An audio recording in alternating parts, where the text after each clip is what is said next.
Andrew, you there? I'm here. All right. We're, oh, hang on. Are you sure you want to stop? No. Okay. All right, we're live right now. Hang on a second before we go to Coach. Good evening, everybody, and welcome to Friday Night Football. Your Menard Eagles. I've traveled all the way to Rose Pine to take on the Rose Pine Eagles. We are about an hour and 20 minutes to the west of Alexandria and the school, and we are just excited to be here. And standing by is head coach David Perkins with Andrew Beeman. Andrew, take it away. See what Coach has to say about the game tonight. All right, Coach. You're up 2-0 in district games, and you won the last game. It's your first home game. Tell us a little bit about that. How did you celebrate, if you did? Hey. Well, we're going to celebrate any win for a couple days anyway. But our goal is to win the district championship. So that was just one of the games within our goal. And then this is another one. So, I told the guys this is just a business trip we're taking, and so we want to get up here, get this win, and get back to Ellen. All right, and Coach, you're on a streak right now. Tell us a little bit about the players, how they feel about that. It's affecting their motivation and all. Well, you can't get up for a game like this and you don't need to be playing football. They got the district championship, just staring them straight in the eyes. So, it's not that hard to get up for a football game on Friday night. This is a small town. It's going to be a great atmosphere. They're still in the district race, and they're trying to win also. So this should be a great game tonight. All right, Coach. So that's all the questions I have right now, unless Tom wants to ask anything. No, David, good luck tonight, man. Thanks for joining us, as you always have in the pregame. And we're going to be back. All right, guys. Go ahead, David. All right, guys. Appreciate it. Go Eagles. There you go. Got to let him get that Go Eagles in. Appreciate it, Andrew. Come back up, and we will take a quick break, and we'll be back right after these messages. Wherever you are, you're there for a reason. You shouldn't have to make a trip to the branch to deposit a check. Skip the trip and use our mobile app to easily and securely deposit checks right from your phone, day or night, wherever you are or whatever you're doing. Download our mobile app today. Is your vision just not as crisp and clear as it used to be? Are you having difficulty driving, especially at night? Are you over 40 and now needing reading glasses? If so, the trusted eye care team at Wallace Eye Associates is here to help with your family's eye care needs, just like we have been for nearly 40 years. Call Wallace Eye Associates today at 318-448-4488 to schedule your next eye evaluation. Hi, I'm Kimberly Harrell, Certified Residential Appraiser. I am currently a leading provider of appraisal services for mortgage lending, employee relocation, estate planning, and community property settlements. My experience in real estate over the past 13 years and currently serving as president of the Greater Central Louisiana Realtors Association has given me a clear understanding of the real estate world and the ever-changing market we live in today. For any of your valuation needs, give me, Kimberly Harrell, a call. It all started with a sketch on a napkin. An idea created by two walk-on bench warmers. And after 10 years of hard work and perseverance to turn their dream into a reality, it's the #1 sports bar in America. Welcome to Walk On.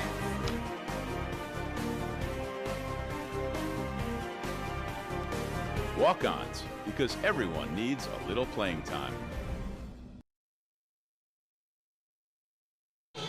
And we are back live in Rose Pine, Louisiana. I'm Todd Boucher alongside John Wolf.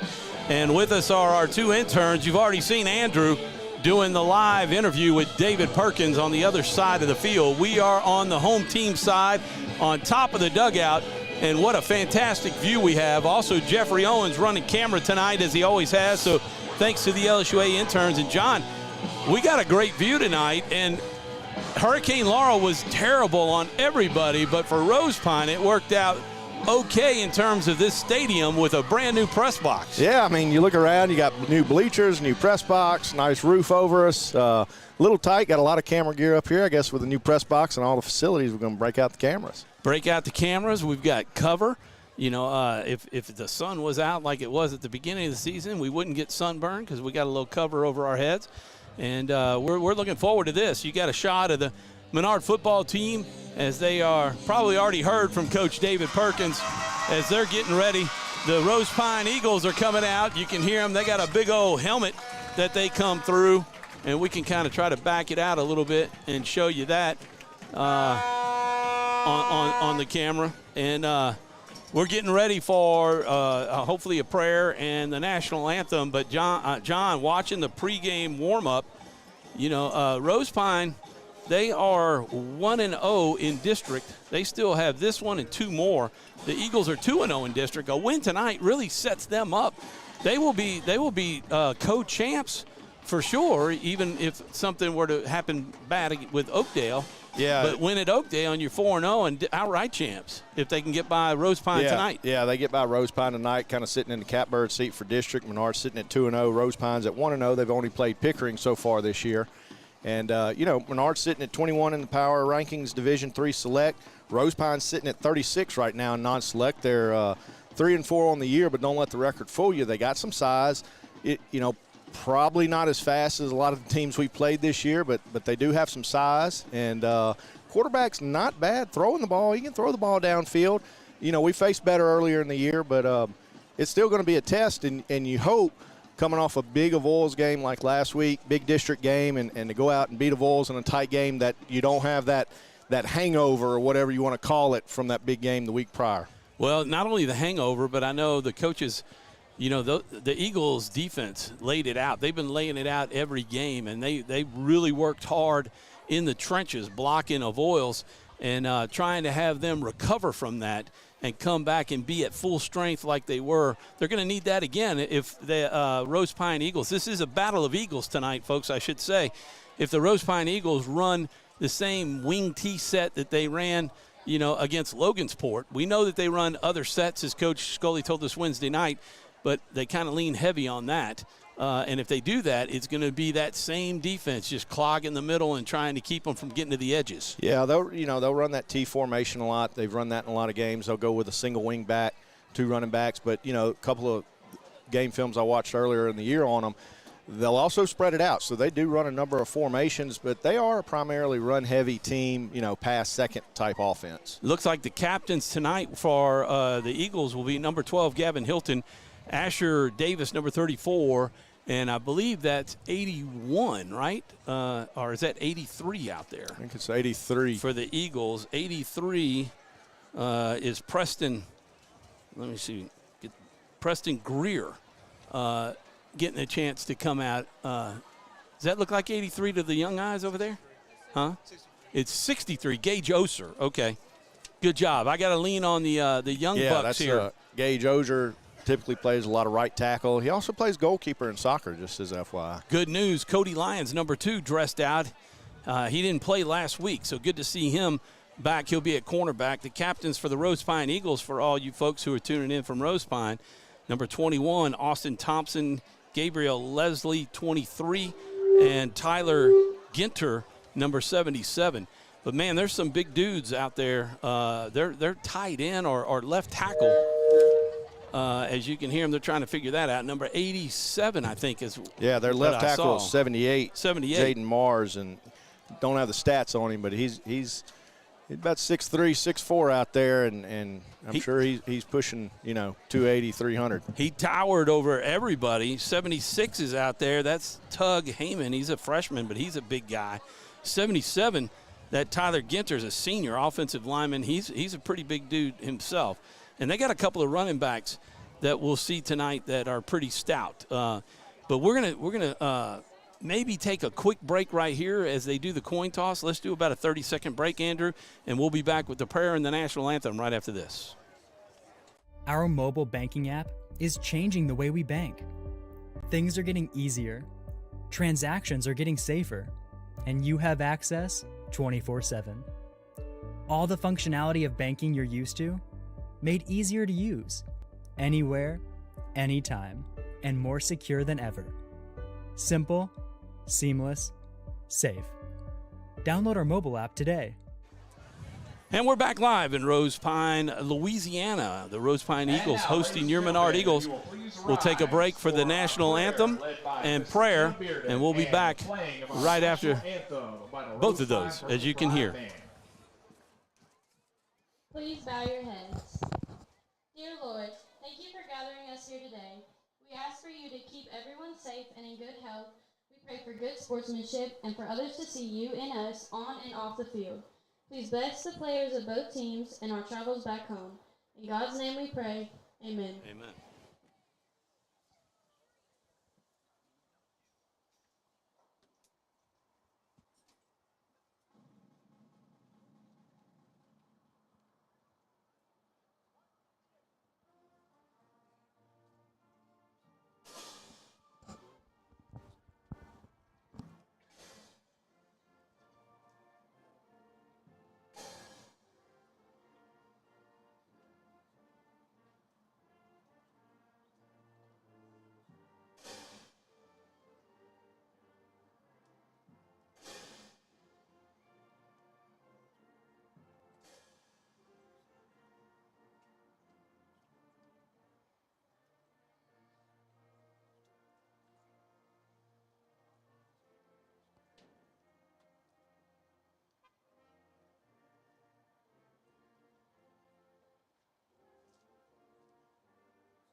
All right, nicely done by the Rose Pine Band. And Andrew, if you'll bring it out onto the laptop camera, and we'll take a look at you right here. I want to say thank you. Let's pull this down a little bit so you can see your shirt and you as you model. Do a little Vanna White action for us right there as you model the T-shirt. We want to say thanks to Michelle LaCour of Polos and Plaids for our uniforms tonight. And I tell you what, I'm so glad that we have them. You got the 446 logo right across the top right here on the chest with the HSM. We were all in uniform and got past the Rose Pine window as they were trying to charge us to get in. And it's nice to have the uniforms. Thanks, Andrew, for modeling that. But we also want to give big thanks to Valex Credit Union, Federal Credit Union. Second straight year they have been the title sponsor for 446 Sports all year long. And Wallace Eye Center, you'll see the school board. Andrew will be keeping that up to date as they have sponsored our school board every year. Sadler's Towing down on the left doing the ticker. We'll try to keep Chuck Perkins updated on our score here, and everybody else will be texting Chuck, and he'll be updating the scores throughout the night, so you'll be able to see the Pineville and Ash game tonight as they play a district game at Pineville, and they're honoring Cody Ford by retiring his jersey. Here's the kickoff, and Ryan Hicks kicking it into the end zone, and the Eagles of Rose Pine will have it at the 20-yard line. So, quick shout-out. How about Coach Morgan Redmond's mom and dad, Bill and Sydney Redmond in Longview, Texas, watching. So, we got folks watching all over the South. So, there you go. Coach Redmond told me earlier they've been kind of watching some of the games throughout the year, so I said I'll give them a shout-out Heck for yeah. you. Thank you for doing that. In fact, I've been asking folks to text me if you're watching, and we'll give you a shout-out. Eddie Scalfano and Chris Scalfano, I was with them, went to Baton Rouge to visit a dear friend who is on her deathbed. And so prayers out for Diane Whaley, and anybody out there, please lift her up in your prayers as we go to the first down for the Rose Pine Eagles, and they run straight up the middle, and Asher Davis and Cooper Brown in on that tackle along with Drake Aldridge clogging that middle. Yeah, picked up where they were last week, right? right there at the point of attack and stacking it up for a 1-yard gain. All of our other sponsors that are part of our Telegas over the next all year long. You'll see up in the right-hand corner as they go through. M&M Sound, I want to say thanks to them. And Wildwood Pizza, here's a handoff up the middle. And it's clogged, and they're going to drop them for a loss. And that'll lose the 1 yard that they gain on first down, set up 3rd and 10, exactly what the Eagles want. Yeah, real funny formation, just a jumbo-heavy formation coming out, stacking them on the line. What's funny to me, the wing official on the home side's got his wing guy on the line. The far official is pushing his guy off. It looks like he's on the line over there on the far side, but, if the far official has him off, that means he is eligible, obviously, and now they're going with that single wing back with the wide out formation. Yeah, and they've got almost a half of a double T, and they're going to throw it, looking out the flats, throwing it out of bounds. Boy, he had him open for a minute, threw the ball late and chunked it out of bounds, and the Eagle D will hold and force a punt. And a 4th and 10 from the Rose Pine Eagle 20, and we'll get a chance at a nice run back as Maddox Shelton and Gavin Hilton will stand back. Didn't get a chance to see the punter much to see what kind of leg he's got, John. Did you? On Rose Pine, no. They're the place kicker. He was kicking in warm-ups. He looks like he puts the ball about 45 yards deep on kickoffs, but I did not see the punter and see what he does. So we'll see. He's standing at about his 8-yard line, 7-yard line. It's a low snap. He gets it off. A line drive should be returnable if he catches it. Gavin hauls it in about the 39, and he's got some tacklers. Finally makes it out to about the 44, and the Eagles will have great field position at their own 44-yard line. Yeah, pretty good punt by the punter right there. Good job by Gavin getting back and getting that ball, not letting it get over his head and bounce another 15 or 20 yards deep. And he picked up, 5-7 yards on that return? Yeah, 39 is where he hauled it in, had to turn around as he was running backwards, tipped it a little bit, and picked up about 10 yards to the 44-yard line. Well, we talked about it in the coaches show. The Eagles need to find some offense. The defense has played really well all year long and kept them in the game, and Jake Vaughn has 2 receivers to the far side, 1 to the near. That's Matt Kirk. He'll hand it off to Aiden Moran up the middle. Nice gain of about 10. Should have the first down. And they're going to call it 2nd down and short. They're giving him the first. Okay, there you go. Yep, they're going to give him the 46-yard line, which is what he needed to gain. So good hard run by Aiden Moran, and Cooper Brown came out on the pull, made a nice little block out there on the defensive tackle, and Moran hit the hole. That's what I always say, John, 10 yards in a cloud of dust. You're supposed to laugh. 10 yards in a cloud of dust. Usually we'll it's 3 yards, 3 or 4 in a cloud of dust. We take 10 yards in a cloud of dust. Heck yeah, you'd take that every time. 10 yards and burn rubber. Come on, Aiden Moran again. Another 10, 11-yard gain into Rose Pine Eagles territory, down to their 35. 2 plays and 2 first downs for the Eagles, and they've got something going. What I like about this is Cooper Scott is on the sidelines right now. I'm not saying that because I like that he's on the sidelines, but he needed some rest. He played almost every snap last week, had cramped up with both calves at the end of the game. Wide receivers out to the far side, 2 of them. Matt Kirk to the near. In motion is Hilton. Fakes the pitch, gives it to Aiden Moran. He's going to pick up that 3 or 4 yards in a cloud of dust, but that's a good gain on first down. I tell you what, Tom, look at where those offensive linemen are and the surge they're getting. You're 3-4 yards defensive surge there at the line of scrimmage, and that's a good sign for Menard's offensive line tonight. Speaking of that, why don't you hand out the starting lineup out there if you can see them? Well, my starting lineup has changed. I can't see them. Let's see who we got. Number 70. That is Hollis Chapman. Hollis Chapman. We got 78, which is Braylon Dusang. Braylon. And he's playing, Braylon's playing guard. That's why I don't try to do the starting lineups anymore, because it changes every week, so it throws me off, Tom. Well, it looks like Jack Roy, number 66, he's back at center. We had Lane Evans for a while. They're going to roll out. He's got a man open in the flats, throws it over his head. But he had Gavin. If he could have pulled it down a little bit, he had him led, it would have been a big gain. But still, 3rd down and 6.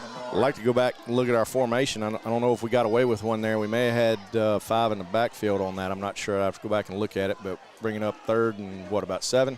Yep. Cooper Brown is number 77. He's not only playing defensive tackle, but he's the right guard. And then Gage Oser, one of the captains tonight, is the right tackle. You got Gavin Hilton. Let's see, Cody Lyons, and I think Jordan Rich is far side. Here's Vaughn going to keep it, and they're going to knock him forward. He's got to hang on to the ball. He's going to be short of the first down by about 2 yards. It'll set up a 4th and 8, and you're in go-for-it territory. I think if Jake would have held it a fraction longer and looked for Gavin a little further down the field, Gavin came open downfield about 25 yards, and Jake just tucked it and run, but came up a little short. Got 4th and 2 coming up, so we'll see what Coach Perkins dials up here on 4th down. Number 5, Jordan Rich, one of your starting receivers as he's been all night. Gavin Hilton, number 12. Matt Kirk, number 1. And then Aiden Moran, number 13 at running back, and Jake Vaughn, the lefty quarterback, starting at QB. Trips receivers to the near side. Hilton in motion. They're going to fake the pitch up the middle. First down, Vaughn on 4th and 2 picks up 4.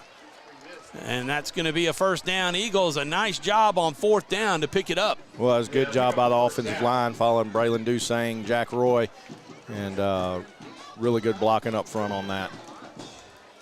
Looks like on that defensive side, we stack up pretty well. The biggest guy right now that they have is the nose tackle, and you got Jack Roy, the junior. We had a chance to visit with him during the coaches show. He and Brandon Buller. So here's the throw out in the flats. And that's going to be really the first time that we hadn't gained any yards. They may lose a yard. It'll be 2nd down and 11. Yeah, you had two defenders out there. Cody Lyons tried to get a block. His defender beat him to the inside, and receiver kind of took it outside. I don't know if he'd had anything and he cut it back in or not, but just good defensive play on the outside edge by Rosepine there. Cody Lyons came out of the game. Gavin Hilton will stay in. I think Cooper Scott, was that Cooper that came in? Matt? No. I'm not sure who came in for him. They're going to give it to Gavin Hilton in the backfield, and he is, just juking and cutting, and he picked up a lot of yards. Got the 1 yard that we lost and about 8 more. Yeah, going to bring us up, about 3rd and a long one? 3rd and, we'll Short say 2. 3rd and 2. We're going to go hurry up, and we're in the Red River red zone of Rosepine. The handoff to Moran, and he's going to be short. Going to be inches short. Yeah. A flag on the play. Left tackle Hollis Chapman got beat a little bit by his defensive tackle and got inside and kind of disrupted that handoff. And we got a flag down. I'm not sure. This is typically in the area of holding. We'll see what we got. Dusang's pointing at Rosepine's face mask. That's going to be half the distance to the goal line, won't it? Well, you remember Federation, you still have the old 5-yarder too, so depending on what they're going to rule, either way it's going to be a first down, so we're going to have 1st and 10. Well, I didn't see the personal foul aspect. He just pulled on the face mask. It may not have been bad. You don't see the 5-yard called a lot these days. Most officials are going to the 15, but I think it looks like they're going to mark off the 5-yarder here, but we'll have a 1st and 10 and or 1st and goal. We're going to be inside the 10-yard line, so we'll go 1st and goal from the 9, Tom. 1st and goal from the 9 in the Red River red zone. Thank you, Red River Bank, one of our sponsors from last year. So 2nd year that they have sponsored the Red River Red Zone. They are a community bank, and they are in every major city in the state of Louisiana. Makes it great for your kids if they're in college. You can actually transfer money over to them without having to mail it. So here's Aiden Moran, cuts it back to the right-hand side. Boy, he had a hole if he'd have kept going. But they grab his leg, and he picks up a couple of yards. They're going to mark it at the 7-yard line, and it'll be 2nd and goal from the 7. Yeah, he had a little daylight out there to the right side, and I think maybe if he keeps going, he might pick up 2 or 3 extras. But, good defensive play by the Rosepine defense there to grab him around his feet and pull him down. Eagles started this drive at their own 44-yard line, and they are now at the Rosepine Eagles 7. And they need to punch this in to keep the streak going of scoring on their first drives. They have done that in the last 3 games. Here's the pitch on the jet sweep. He's got a hole, and he's going to go in and score. Gavin Hilton on the jet sweep. He actually handed it, so it wasn't a pass. And on the jet sweep, he cuts it up and finds the hole and 7 yards, and he's in the end zone. Yeah, that was, very similar to the jet sweep. Ran that, we've seen that all year, and then handoff right there. Good hole on the left side offensive line. He cut it up inside and took it for the touchdown. 56-yard drive, and Ryan Hicks will try to finish it off and try to split the uprights with the extra point kick. And the Eagles are definitely going to take the lead, either 6-0 or 7-0, depending on this kick. The snap is good, the hold is good, the kick is up and blocked. And the hold was good, but it was a little slow, and 21, it looked like, came around the edge and blocked it. So the Eagles will only lead 6-0, but we'll be back with the kickoff right after these messages. Is your vision just not as crisp and clear as it used to be? Are you having difficulty driving, especially at night? Are you over 40 and now needing reading glasses? If so, the trusted eye care team at Wallace Eye Associates is here to help with your family's eye care needs, just like we have been for nearly 40 years. Call Wallace Eye Associates today at 318-448-4488 to schedule your next eye evaluation.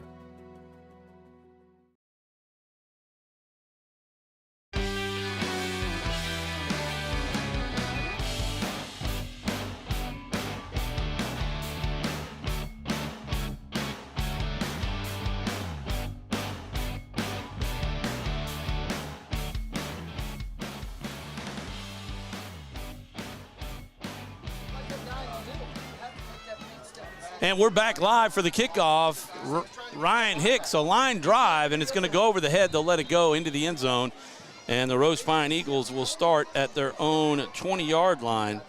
Once again, the Eagle defense with an opportunity to stop them. You can see number 78. Jeffrey, if you get that shot, pull in, zoom in on 78 there and just show people just how tall and big that young man is. Look how he towers over his own teammates. Good shot, Jeffrey. The Rose Pine Eagles in black with, looks like black numbers, but at least they're outlined in white, making them easier to see. I think we need to tell David to put bigger numbers on our jerseys. The defense and Menard all white in this game. The handoff up the middle. Boy, we got it in the backfield, going to be taken down. Cooper Brown was back there right after the handoff, and in there, Drake Aldridge, and a loss of about 5. Yeah, good job by Cooper Brown. Just totally whipped his block, got in there in the backfield, disrupted, and, caused chaos back there and gave Drake a chance to come in on it with him. So Cooper Brown makes a big play. He gets part of that tackle for a loss of 5 yards, 2nd down and 15, and they give him a break. And I'm not sure, I think they brought in Asher Davis, number 60 in there as well. Let's see who that is. I think that's 60, maybe 80. He's in the backfield. Oh, great play by the defense to stop the edge. And another loss of downs on 2nd down. Who was that? That was Wyatt Laythewood Hayward. There you go. Say the word Hayward very fast. Wyatt Laythewood Hayward. So 16 going out after that big play. So you make a big play, you get the rest to play. That's right. He came right off the left edge, contained, running back came right out there and made a good one-on-one tackle on him. Yeah, I think they're doing that. I think that Cooper Brown came back in. I think they're substituting Wyatt and Cooper. So they're going to go big on the line again on this 3rd down play. The handoff is faked. He's rolling out. They got it set up, and he's covered. They're going to have to throw it short and chance to intercept it. And did he pick it off? Incomplete. Well, the back judge is ruling incomplete. The wing is giving him the catch. So I'm not sure. That was Cody Lyons, I think. Nope, they're going to rule it incomplete. So it's going to bring up 4th and long. Maddox Shelton. Was that like bounced off of somebody or just right to Maddox? No, I think it was a little underthrown, and Maddox came down on it and just couldn't quite scoop it apparently. I'm telling you. Good play out there, and got the quarterback, got him rolling out and forced the errant throw. So they start at their own 20, and they're at the Rose Pine 13, 3 and out as they'll punt. That's a loss of 7. No yards on the first drive, -7 on this one. The defense doing their job, and now we got a chance to run this one back. If we get that line drive, it's going to bounce. They better scoop it up. Just let it go. Get out of the way. There you go. So the Eagles will start in great field position at the Rose Pine 43, I believe, and we'll be back right after these messages.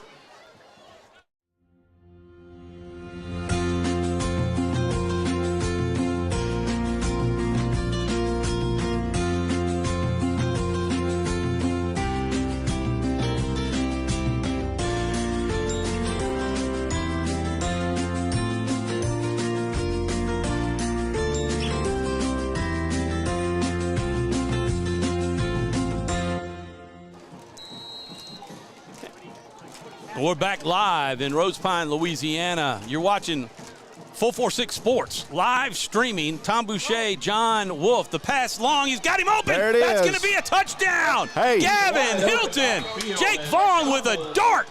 So that was the play earlier Jake ran on, took it off, and didn't wait half a second, and Gavin was open again right here. He was open in the first series. Jake couldn't quite find him.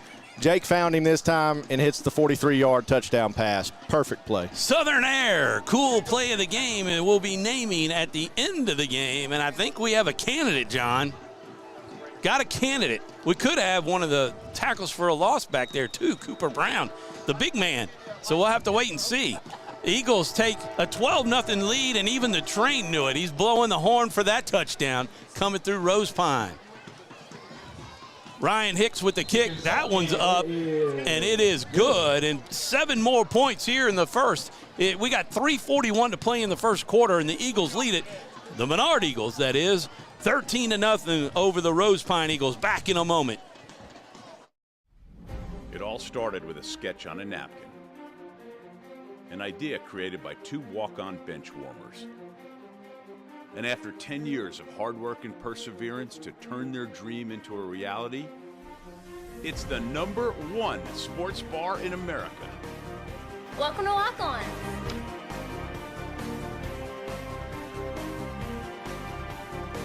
Walk-ons, because everyone needs a little playing time. Time for our red, white, and cool summer event at Southern Air Heating, Cooling, and Plumbing. Right now, you can save on a new energy saving system. No money down, 0% interest, and no payments till June 2024. Call Southern Air Heating, Cooling, and Plumbing or visit us online. And we're back live. Rose Pine, Ryan Hicks with the kick. There'll be no return on this one, too.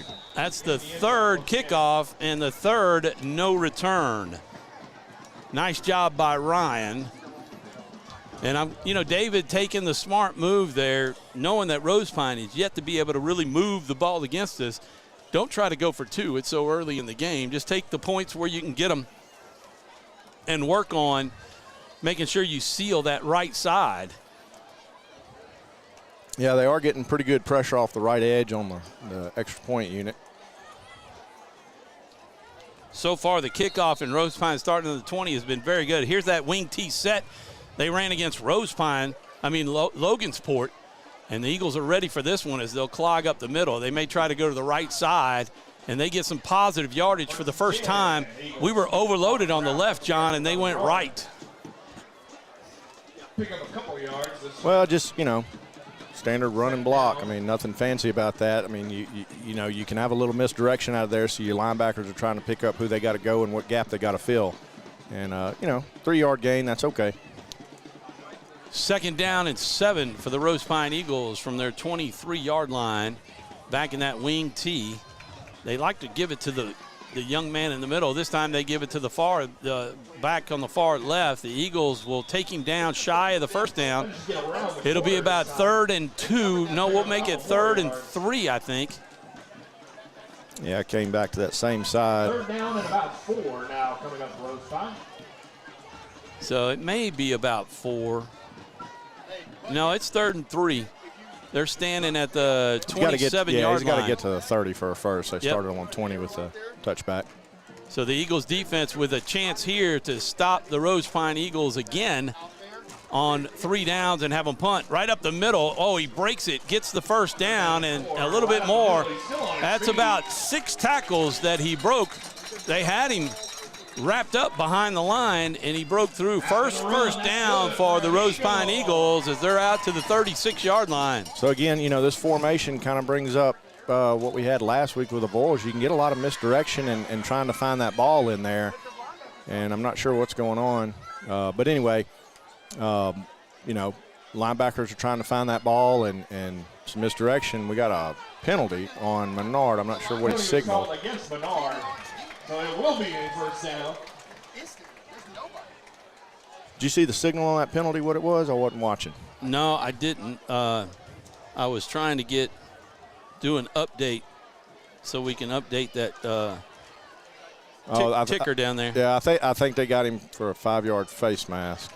So they're all the way out to the 41-yard line the Rose Pine 41-yard line. Eagle defense getting set to try to stop them. 2:21 to play. The Eagles lead at 13-0. Menard, that is. The handoff goes up the middle. Boy, was he stuffed. That was Braylon Dusang hitting him first. Number 34, the running back that's Devin Janice, a 10th grader. And Dusang hit him at the line of scrimmage and drove him back. No gain on that with a 2nd down and 10.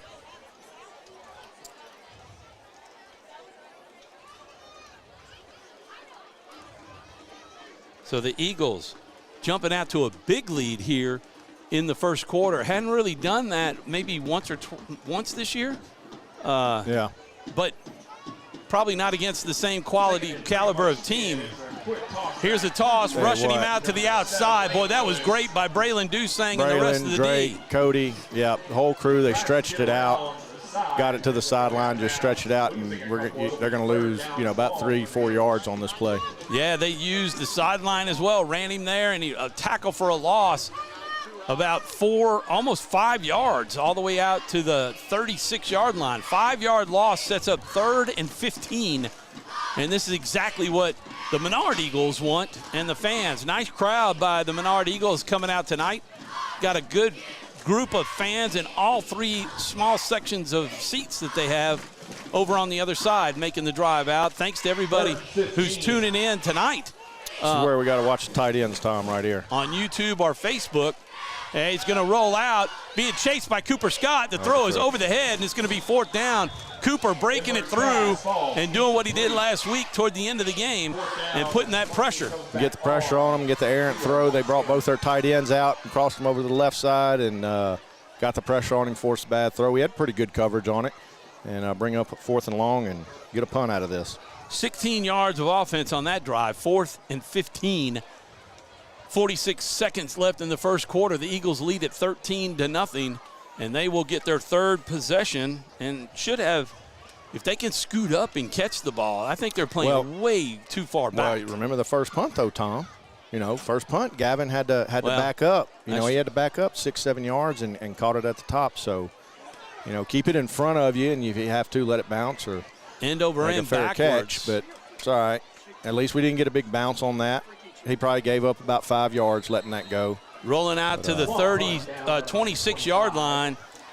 Worst field position the Eagles have had so far. Started out the first drive at their own 44, then the Rose Pine 43. Took both of those drives in for touchdowns.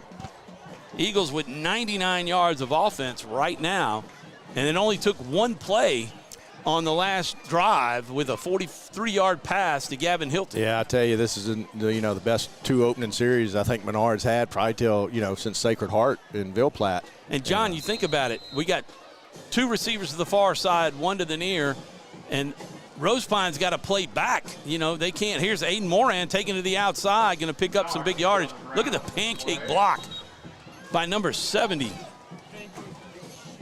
Yeah, Aiden had good hole out there on the right side. He hesitated there at the end and I think waiting on the hit, and but still picks up good yards, picks up 3 or 4 yards. And, when you can throw it vertically like we've done earlier and move that ball, I tell you, that really loosens up those linebackers and the secondary from coming up and filling those gaps so fast.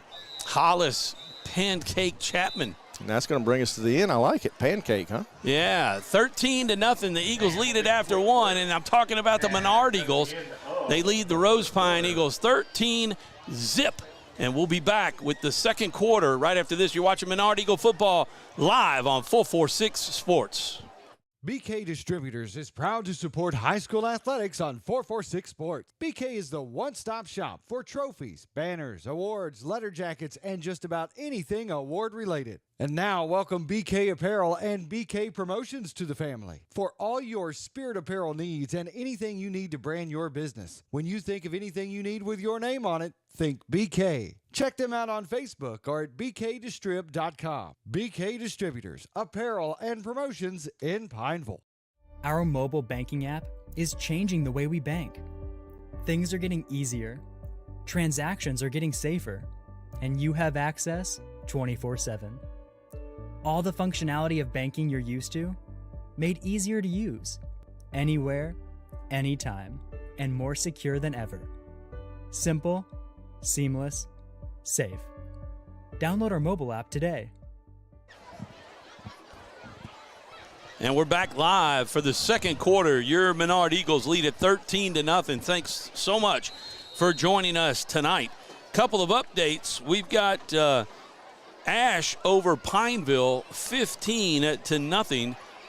And that game taking place at Pineville. Neville beating Tioga 10-0. Here's the handoff. Faked. Jake is looking for a man. He's got Gavin open. Oh, great defensive play, but a little extra air didn't need to happen. But Gavin just couldn't hang on after being hit hard. Yeah, he went to Gavin. We had our tight end underneath. It looked like Hunter Vaughn had him right there, out in the flat, not covered. He could have went short, but, made a pretty good throw to Gavin. Gavin came back on it. Just good defensive play to break that pass up. Yeah, I mean, Jake saw Gavin was a little was covered, but then he broke it to the outside, and that's when he tossed it, and Gavin just couldn't hang on. So the Eagles have a 3rd and 7 from their own 29-yard line.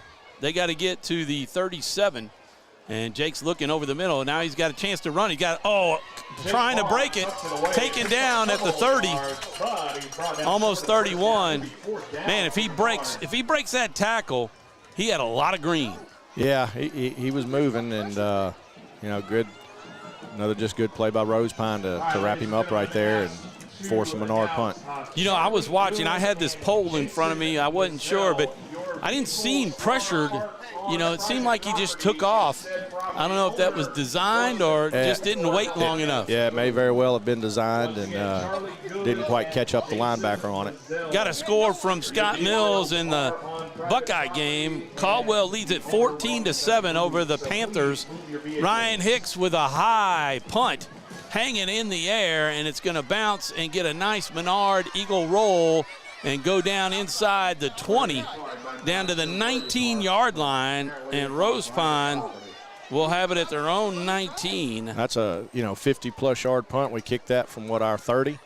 Yeah. 20, 30, 40. Yeah, 50, 51 on the punt there, Tom. Where did we start? We were at the, 27? Around there.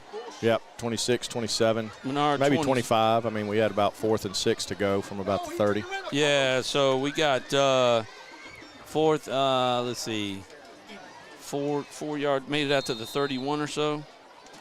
So we had 4 yards there. So the 4th drive for Rose Pine. Oh, wait, nope. Take that back.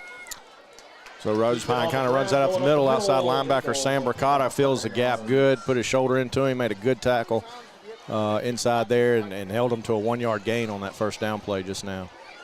Yeah, we started at the 26. Got Sam playing inside linebacker this week.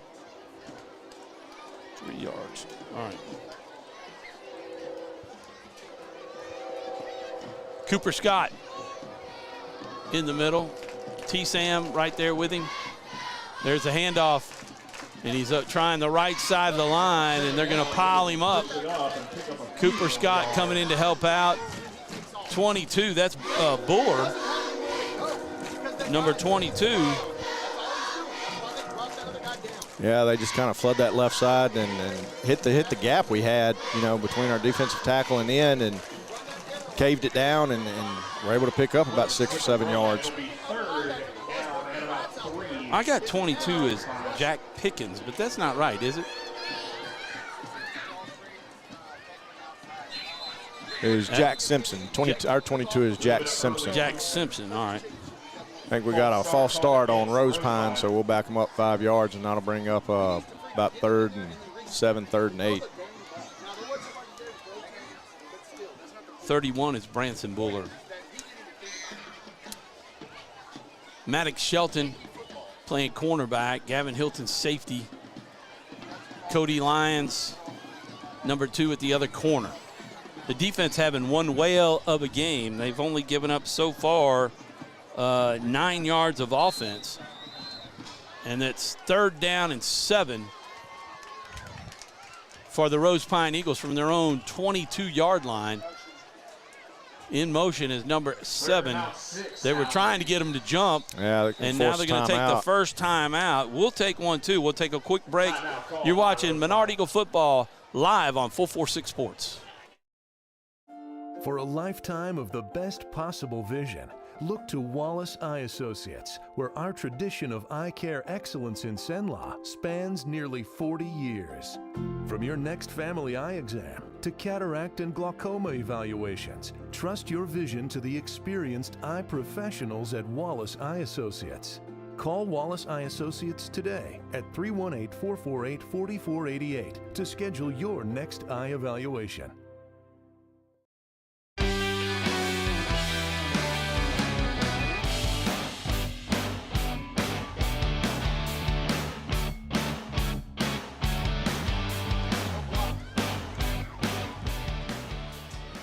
And we're back live. 9:27 to play in the first half. The Menard Eagles still lead at 13-0. There's a 3rd and 7 for Rose Pine from their own 21-yard line. We got an update. Ash beating Pineville 22-0 right now, and I'm assuming that's still in the first half. They're going to hand it, pitch it to the outside after faking the handoff, and boy, Maddox Shelton kind of taking a bad angle around the blocker. They pick up the first down on 3rd and 7. Get it all the way out to the 37-yard line. Yeah, it looked like, they double-teamed Ben Good briefly there for a minute and got him pushed out of the way, and then big number 78, that left tackle, leading the way for him. Wyatt Hayward leaving the game, so they're flipping Wyatt and Cooper Brown in and out, in and out. A defensive tackle for a linebacker. Rose Pine with the first down. They moved it all the way out to the 33-yard line in the middle, spinning around out past the 40, and they'll mark it at the 41, and that'll be a 1-2-3-yard gain. It'll be 2nd and 7. Yeah, they went back to that same play off the left side there, and again they're trying to cave Ben Good down, number 60, and when he feels that double team, he's going to have to learn to grab grass and just pile it up right there and not get pushed off that line of scrimmage. Yeah, Asher on the right in the A-gap, and Cooper Brown in the A-gap on the other side. They handed up the middle, and that time he is stacked up at the 40. That's a loss of 1 as all of the Eagles of Menard got in there. A lot of white hats in there. But you had Cooper Brown wrapped him up first. Drake had him. And then Cooper Scott. A couple of Coopers coming in. Those aren't mini Coopers either. No. Good play by the defensive front there. 3rd down and 8 from the Rose Pine 40-yard line. I got to hand it to the Rose Pine fans. They have turned out in mass. They have filled their stands, and they got people standing down at field level. Oh, and the Eagles give up a huge run as number 34 makes it all the way into Menard Eagle territory. That is Devin Janice. He's a fire hydrant of a player, man. A little bulldog. Yeah, he broke through, got into the second level, and when they get in that second level, they can be dangerous. 1st down and 10 from the Menard Eagle 49-yard line. And they're coming up. They're going to fake the handoff, pitch it to the outside, and he's got room coming near side. There's a face mask. Could have been a face mask or a well, I don't know if he had him by the face mask or, by the top of the shoulder pad. So, it's hard to say. It didn't look like his head spin. It looked like his whole upper body spun, which may have had him by the top of the shoulder pad there. Yeah, I was thinking horse collar maybe too, but maybe it was just all shoulder pad. Cooper Scott has a lot of size on number 1, Gabe McKee. We got a timeout being called by Coach Perkins, or Coach Scully over here on the defensive side is calling timeout. So the Menard Eagles take their first timeout of the first half. 7:15 to play. They lead at 13-0. Going to try to get together and stop the drive on this go-around. It's 2nd down and about 5. We're back with more right after these messages. Appliance Parts Company in Alexandria has all your major appliance parts needs. We sell parts to all major appliances as well as new appliances, including window units, chest, and upright freezers. Appliance Parts originally opened its doors on Lee Street in 1972, and we're now open at a new location on Memorial Drive to serve you better. Stop by, say hey to our crew, and check out our awesome holiday gifts. Appliance Parts, 2208 Memorial Drive in Alexandria next to Target. Open Monday through Friday, 8 to 5, and Saturday from 9 till 12. And we're back live. Rose Pine, Louisiana, out in the western part of the state. You got to go Highway 28 west to Leesville and then take 171 south and head out to Rose Pine, probably about 10 minutes shy of DeRitter. They're in that wing tee. They go up the middle with it, and the Eagles have that one stuffed. No gain. It'll be 3rd and 5. Bring up 3rd down, and once again, maybe 4. Ran right into the teeth there. Asher Davis, Drake Aldridge, been good, collapsing that defensive middle there for them. And, definitely Rose Pine is looking at 78. They've been running off him this drive on that left side, and that's good job by the defensive front on that last play. Bring up 3rd and 4? Well, they faked that handoff to 34 to Janice and then pitch it. Now the handoff goes, and they got him. They stuffed him, wrapped him up at his ankles, and Cooper Scott going to finish him off. No gain on the play. Great job by the Eagle D. Cooper Scott a little shaken up. Looks like it might be a little shoulder or an arm. He's going to shake it off, though, no doubt. It'll be 4th down and 5, and the Eagles will stop them at the Menard 44. This is one of those you would watch out for the fake punt right here and have probably a punt safe and bring Gavin up to prevent anything funny, because if you're going to try something, this would be a good time to try it if you're Rose Pine. Man, I'll tell you what, the Jacksonville Jaguars pulled a fake on the Saints, and they weren't even looking. The punter passed it, but he's going to kick it. Braylon Dusang had Braylon, hopefully, it's just his shoe came off. That's going to settle inside the 5-yard line. Eagles will be deep in their own territory to start their 6th drive of the night. They're going to start it from their 4. Got to make sure they hang on to the football here. They keep messing that up. They make it all the way out to the Menard 44. That's 6 and 31 at 37 yards of offense.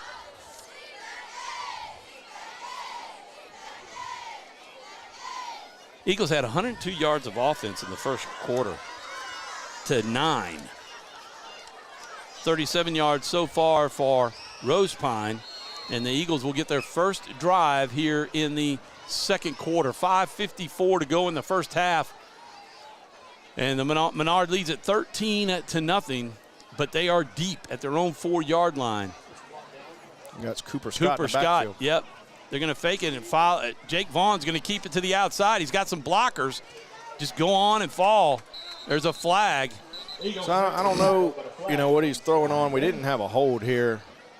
Unless there's another face mask. Jake's face mask came up on the tackle. I'm not sure. Yeah, his helmet came off. What he's going to call here. This should be a 15-yarder. Had some really good blocks on the outside, not even close to any holds. Yeah, no, there was no hold. Gavin actually made a good little block, for a receiver. The guy was oversized, got in his way, sprang Jake for a minute, and I saw him tackle Jake's helmet, kind of pushed up. I don't know if the defender went high on him, got a hand up there and did that, and that's what they're calling. I'm not sure. Having a lot of discussion about it. Yeah, taking way too long to talk about it. You either got a foul or you don't, and let's move. Eagles win this one. They will go to 3-0 in district and basically be the district champs, whether it's outright or tied with somebody. And, of course, that depends on what Oakdale does. But Oakdale will be the next opponent. So a win there, and they go undefeated in district, and then they have Glen Oaks coming. So they waved the flag off. I guess if you got to talk about it that long, you can't have a foul, because I'm not sure what that was. Well, it's a good pickup either way. It's about 5 yards. I mean, it'll be 2nd down and 5. Yeah, I didn't see anything, just that stood out on that other than Jake's helmet moving, but it may have just been a call from somebody getting a little high on the tackle. So the updates that we have so far, Pineville trails at home to Ash, 22-0. 14-7, Caldwell over Buckeye. Neville 10-0 over Tioga, and 13-0 here in the second quarter. I'm going to look around and see if we can find any updates. Neville Tigers 24-0 over the Tioga Indians. Billy didn't want to send that one out, did he? Here's Jake Vaughn coming to the near side. He's got the first down and more. Get out of bounds. Oh, that's Gavin Hilton. Took the direct snap and steps out of bounds at the 16-yard line, and that's going to be a first. That's right. Jake had to go out because he lost his helmet. Lost his helmet, and the flag was waved off, so Gavin took the direct snap. He had one guy to beat him to the outside and was able to pick up the first down, and Gavin showing you the speed he's got running the short side of the field like that. Eagles with some breathing room now as this drive started at their own 4. Now they're out to the 16. They're going to send Jordan Rich out to the far side. Trips to the far side of the field with Cody on the inside. Coaches are calling for him to be even further, more wide. They're going to throw it to Cooper Scott on that little screen, and Cooper's going to try to break some tackles, and he's down at the 20. It'll be gain of about 4 and set up second down and 6. Smelling some hamburgers down there. Yeah, that wind picked coming right up over here, isn't it? Got a great night. Put a little haze over the field, looking like a fog, but that's just hamburger smoke. Rose Pine will have to finish out the season playing Oakdale and Avoyles as they beat Pickering last week.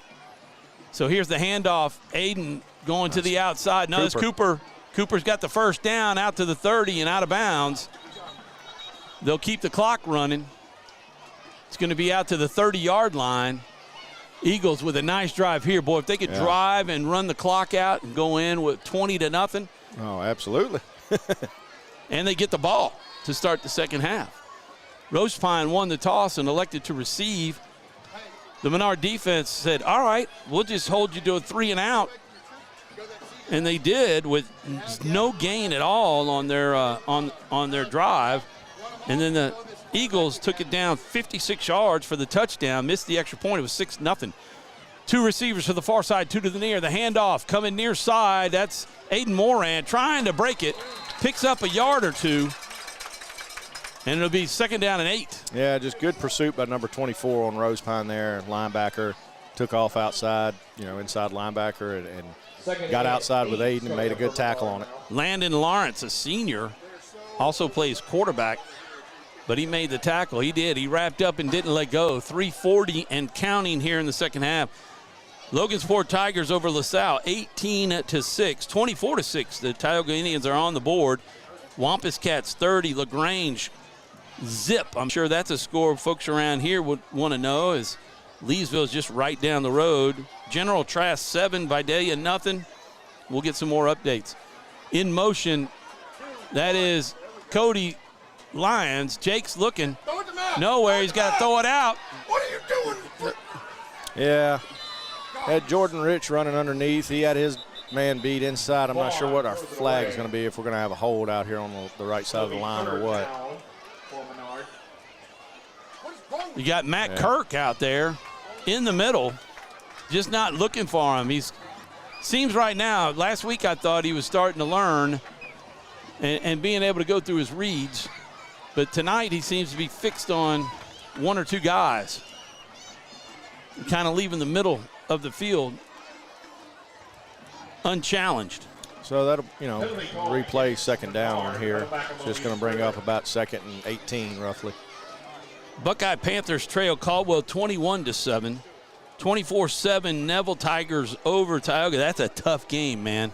Yeah, Neville. You go to Neville, it's you're going to have a ball game on your hands. Last time I was up there was Gina at Neville, and got to see Will Campbell and Hurd are playing on the offensive line up there for them. And I tell you what, just about to say, Gina tried, but man, it was tough on them. When you put out a right guard and a left guard, Will Campbell, right tackle, left tackle. That's what they. Yeah, I mean tackle. I'm sorry, but Hurd, and now Hurd's back to starting. You got them both playing for the Eagles. That was a short screen pass, read perfectly by the defense. Tackled for the loss, setting up third, and lost even some more yards. They're all the way back to the 20-yard line, 21, and they got to get to the 40, so they need 19. 3rd and 19. Well, the good news on that, look, you're at 3rd and 20. At least we completed that pass. We keep the clock running. Hopefully, we'll take this snap, take it down to almost the play clock goes to 0, snap this ball with 2 minutes, and, leave a minute and a half on the field if you do have to punt it to Rose Pine. Speaking of halftime, we will have the Wilder Group halftime.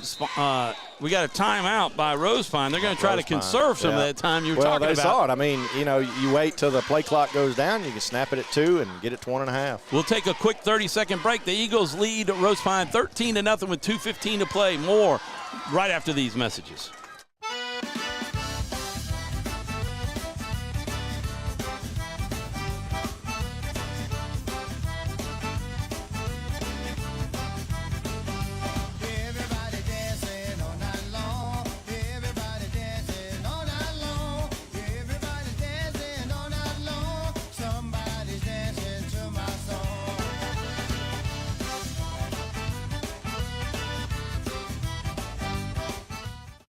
Time for our red, white, and cool summer event at Southern Air Heating, Cooling, and Plumbing. Right now, you can save on a new energy saving system. No money down, 0% interest, and no payments till June 2024. Call Southern Air Heating, Cooling, and Plumbing or visit us online.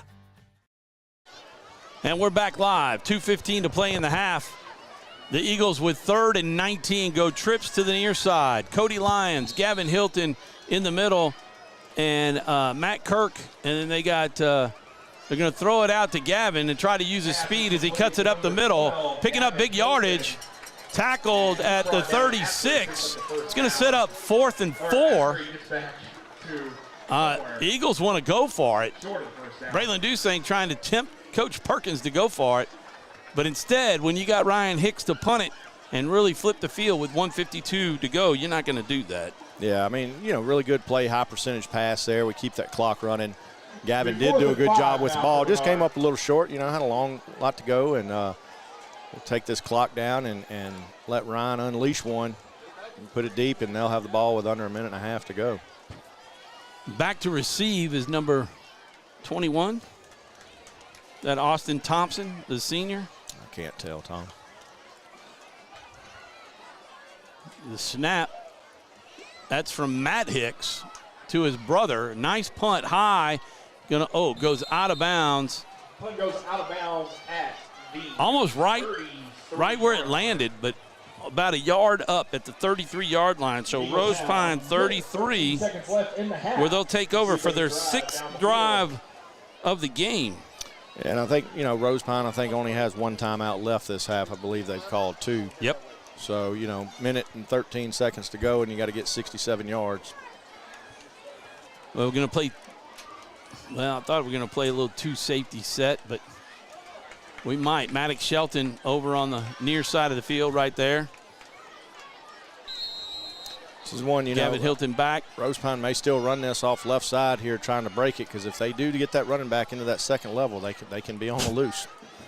They go up the middle with the running back on the near side. He just tries to do the B gap, and Good is in there. Yeah. Drake Aldridge and Wyatt Hayward, only a half yard. Clock's running under a minute, 55 seconds and counting.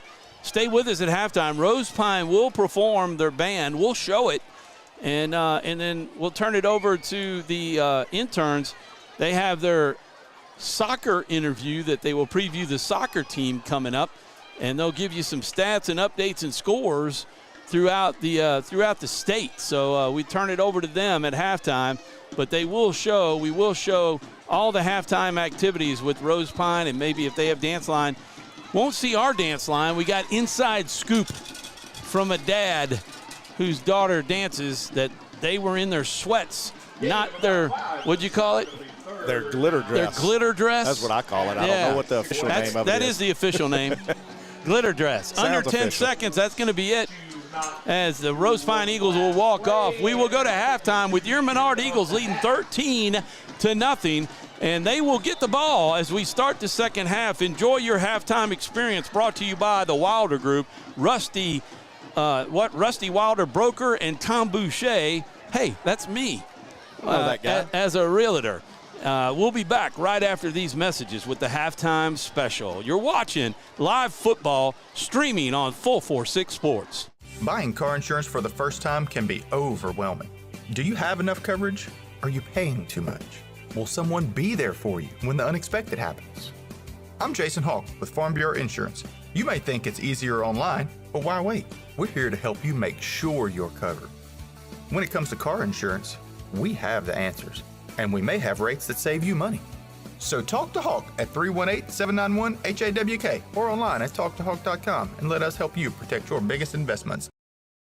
Time for our red, white, and cool summer event at Southern Air Heating, Cooling, and Plumbing. Right now, you can save on a new energy saving system.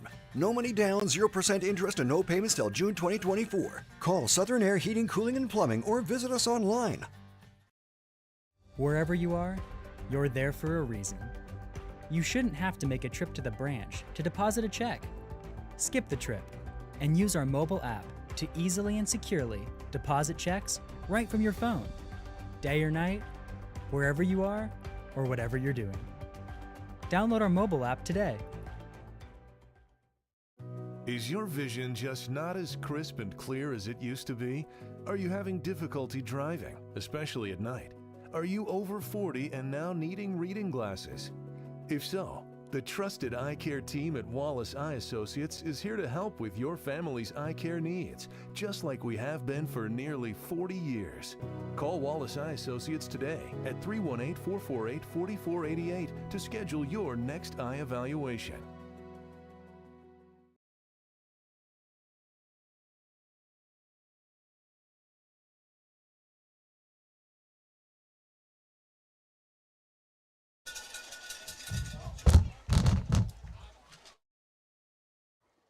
You're watching the, I think the Rose Pine basketball And team, now the introducing your women's state basketball team, champions, and Miss they're Raylan apparently the Perez. state champions. So they're acknowledging them, and they're looks like they're giving out a trophy or something too. Miss Olivia Dooley. Looks like they're giving all of them awards right now.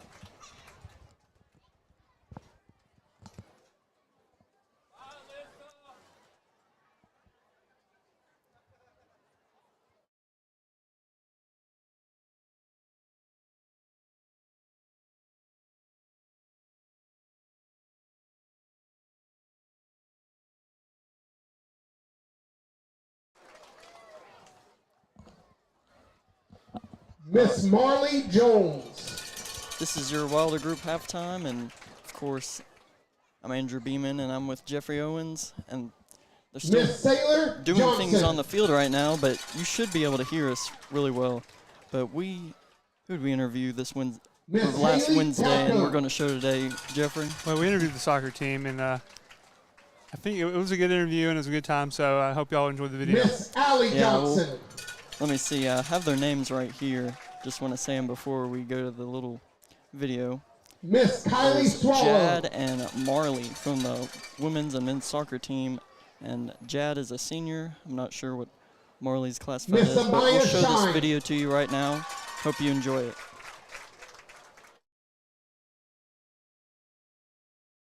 I'm with Marley and Jad from the soccer team, and I guess introduce yourself, Marley. Hi, I'm Marley. I play center back for soccer. Yeah. All right, and introduce yourself, Jad. Hi, I'm Jad. I'm a senior. I'm also a center back for the Eagles. All right, and I'll start with you, Jad. Why did you choose soccer at Menard, and how long have you been playing soccer? I've been playing soccer for as long as I could remember. It's a sport I've always grown up to like watching and playing, and I've just always loved it. And this is really the only sport I've ever played. There's All right. really no other And choice. when did you join Menard? You've been playing My freshman year. Freshman year? Okay. And now you? I've been playing soccer since I was in like 3rd grade, so I've pretty much always played. I joined my 7th grade year. I played junior high and then started with varsity my freshman year. Okay. And Marley, when are your games? I know I checked the website and it said winter season, so I'm pretty sure you play in the winter, but when do you start the season? We start in like the end of November. We have a tournament as our first game, so it's the Rebel Cup. All right, So- Jad, do you start at the same time as Marley? Our first game we're playing at home. We're playing University Lab, and that's November 13th. Okay. And how do you prepare for these games? When do you guys practice? This week was the first week we've actually started practicing. We've ever since school started, we've been conditioning though, nonstop. Every at 8th hour, that's all we do, just run. And then this week was the first week we could start practicing, so we've just been doing some on-ball work.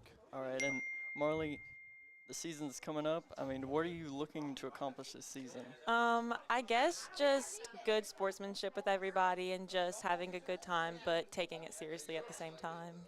All right, and Jad? Just kind of to finish what we did last year because we made the finals. Came up just short, but hopefully we can be back there again and have a different result. Of course. And I'm going to start with you, Jad. This is a fun question. Tell us, who is your soccer role model? I mean, it can be a coach, player, or whatever. Ronaldo. All right, and tell us Easily. why. He's just the GOAT. Okay. Not much to explain. Of course. And Marley, same question. I guess my sister, because I grew up I wanted to play soccer because she did, but then I just grew to love the sport like she did. So. Oh, that's nice. And I'll ask this question because I wasn't a student athlete, but I'll start with you first, Jad.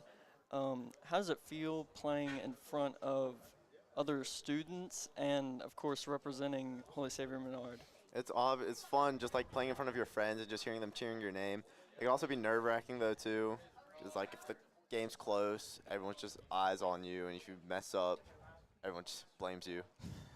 Of course. And Marley? Yeah, same thing. It is really nerve-wracking, but once the game gets started, it's so much fun hearing your name and people cheering you on. Okay. And Marley, I'll ask you this.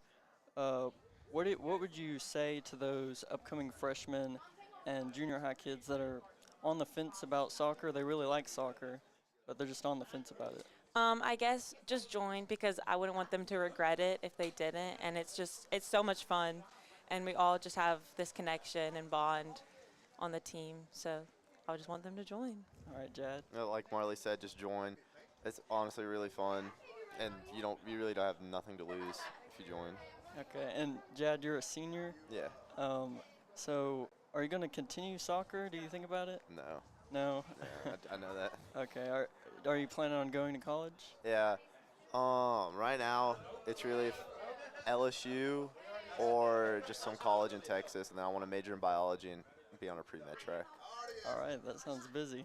But it was really fun interviewing you guys. I get to learn about the soccer team and all that, and I wish you guys a good season this year.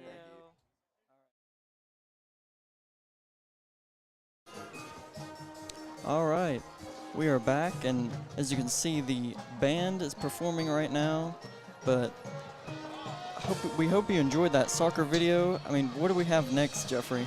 So next week we will have the student council interview up, and they will be plugging homecoming, which is going on next week. So we look forward to that. Yeah, and of course we have a little something planned for homecoming. Thursday, they do floats and a bunch of other things at Holy Savior Menard, and we're going to try to highlight that with John Wolf. You heard him commentating the game. He's going to be driving a float, and we're going to try to get a little bit of interviews going and get some footage just to show all you guys who don't get to see all these floats and all that. Just highlight that and make sure you guys can see it. But, of course, I'm going to do a little plug here. It is the raffle week, or couple of weeks. Actually, we're in the third week, I think that's right. I believe so, yeah. And, I mean, of course, if you're a student or a teacher or a parent watching this, you know what's going on, but you can buy a ticket from a student, or I'm pretty sure you can go online and scan that. Scan that little QR code there, and you can buy a ticket. The prizes are like $1,000 a week or something like that. Yeah, $25, and then you can win $1,000. And at the last week, I know this, you win $4,000. So, wow.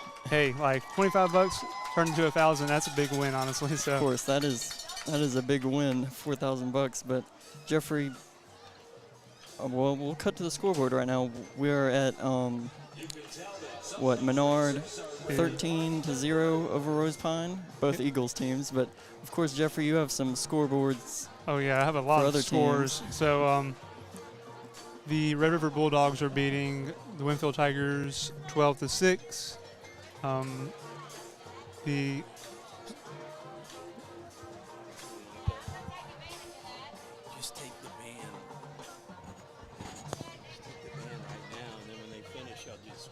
Okay.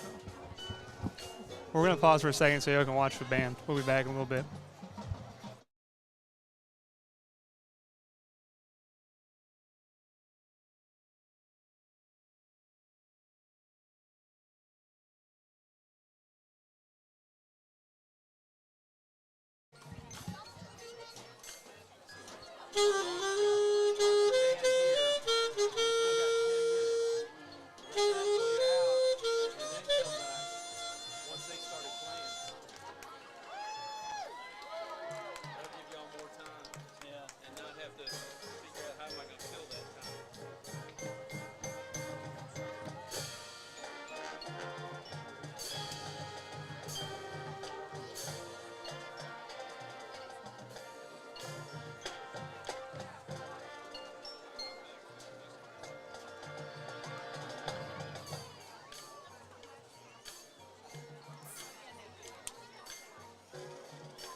It's going to be a photo finish.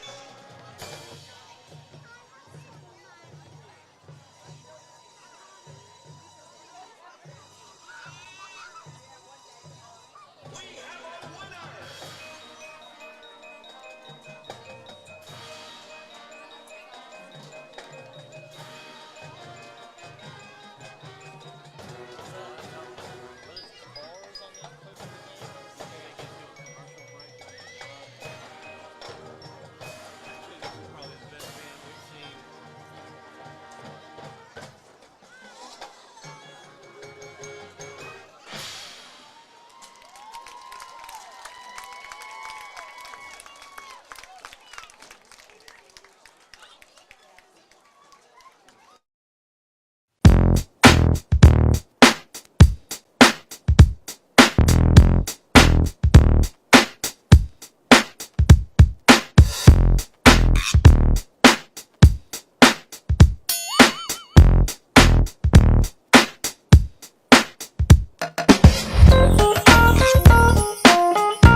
BK Distributors is proud to support high school athletics on 446 Sports. BK is the one-stop shop for trophies, banners, awards, letter jackets, and just about anything award-related. And now, welcome BK Apparel and BK Promotions to the family. For all your spirit apparel needs and anything you need to brand your business. When you think of anything you need with your name on it, think BK. Check them out on Facebook or at bkdistrib.com. BK Distributors, Apparel and Promotions in Pineville. Appliance Parts Company in Alexandria has all your major appliance parts needs. We sell parts to all major appliances as well as new appliances, including window units, chest, and upright freezers. Appliance Parts originally opened its doors on Lee Street in 1972, and we're now open at a new location on Memorial Drive to serve you better. Stop by, say hey to our crew, and check out our awesome holiday gifts. Appliance Parts, 2208 Memorial Drive in Alexandria next to Target. Open Monday through Friday, 8 to 5, and Saturday from 9 till 12. It all started with a sketch. We are back at the Wilder Group's halftime show, and it looks like, Jeffrey, that they're going to get a student or some fans to go out there and kick a field goal. Yeah, I heard the monetary gain is $500 if you make it, so that's a nice little payday nice. if you can hit it. Looks like what, the 20-yard line? Yeah, about 20, yeah. So. Well, here he goes. Nope. Oh, he hit the post, didn't he? Close. Yeah, it looks like they have quite a few people trying to try.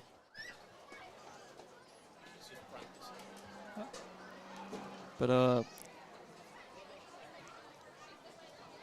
we'll read off some scores updates for you, and if someone kicks the field goal, we'll react to it and let you guys know. Did he make it? I think he might have. Oh, well. So we have the Red River Bulldogs beating the Winfield Tigers 12-6. The General Trask Panthers are beating the Fidelia Vikings 15-0. The Ash Trojans are beating the Pineville Rebels 50-0. The Oakdale Warriors are beating the Pickering Red Devils 53-0.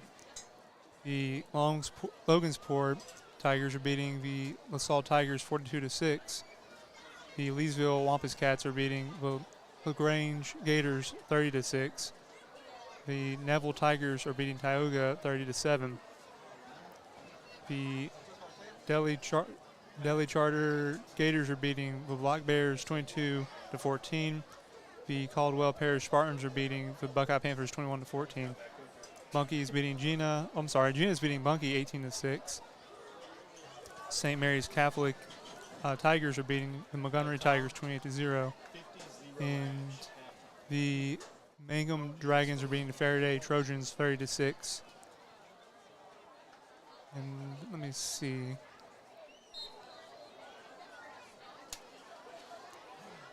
And then the rest, the Tennessee Panthers are beating, or actually, I'm sorry, it's tied against the Sicily Island Tigers.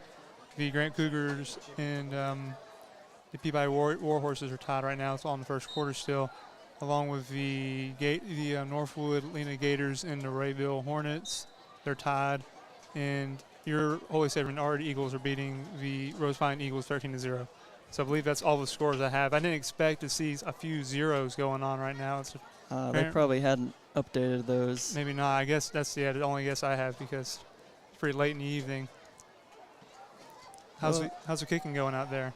Well, it looks like someone about to kick right now. They're practicing, but hasn't been. Pretty sure there hasn't been a kick that's made the field goal yet. But of course, your Holy Savior Menard Eagles are warming up right now, getting back from halftime. We have about around 1 minute and 40 seconds until the game starts back. Looks like we will keep watching this little field goal contest, I'm guessing. And then we'll take a quick commercial break after it's over, and we'll be back with the game.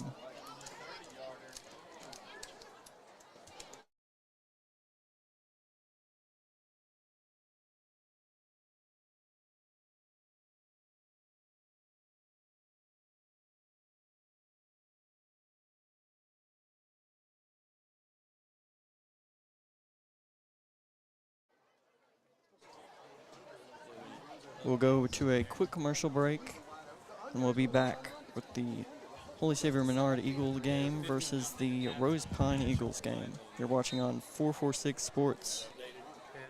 Wherever you are, you're there for a reason. You shouldn't have to make a trip to the branch to deposit a check. Skip the trip and use our mobile app to easily and securely deposit checks right from your phone, day or night, wherever you are or whatever you're doing. Download our mobile app today. Is your vision just not as crisp and clear as it used to be? Are you having difficulty driving, especially at night? Are you over 40 and now needing reading glasses? If so, the trusted eye care team at Wallace Eye Associates is here to help with your family's eye care needs, just like we have been for nearly 40 years. Call Wallace Eye Associates today at 318-448-4488 to schedule your next eye evaluation. For a lifetime of the best possible vision, look to Wallace Eye Associates, where our tradition of eye care excellence in Cenla spans nearly 40 years. From your next family eye exam to cataract and glaucoma evaluations, trust your vision to the experienced eye professionals at Wallace Eye Associates. Call Wallace Eye Associates today at 318-448-4488 to schedule your next eye evaluation.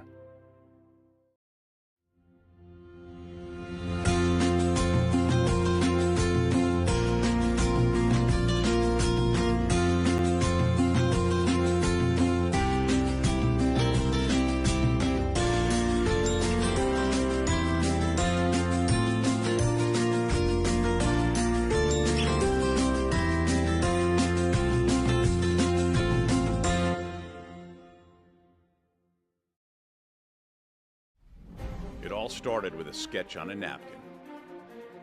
An idea created by two walk-on bench warmers. And after 10 years of hard work and perseverance to turn their dream into a reality, it's the #1 sports bar in America. Welcome to Lock On.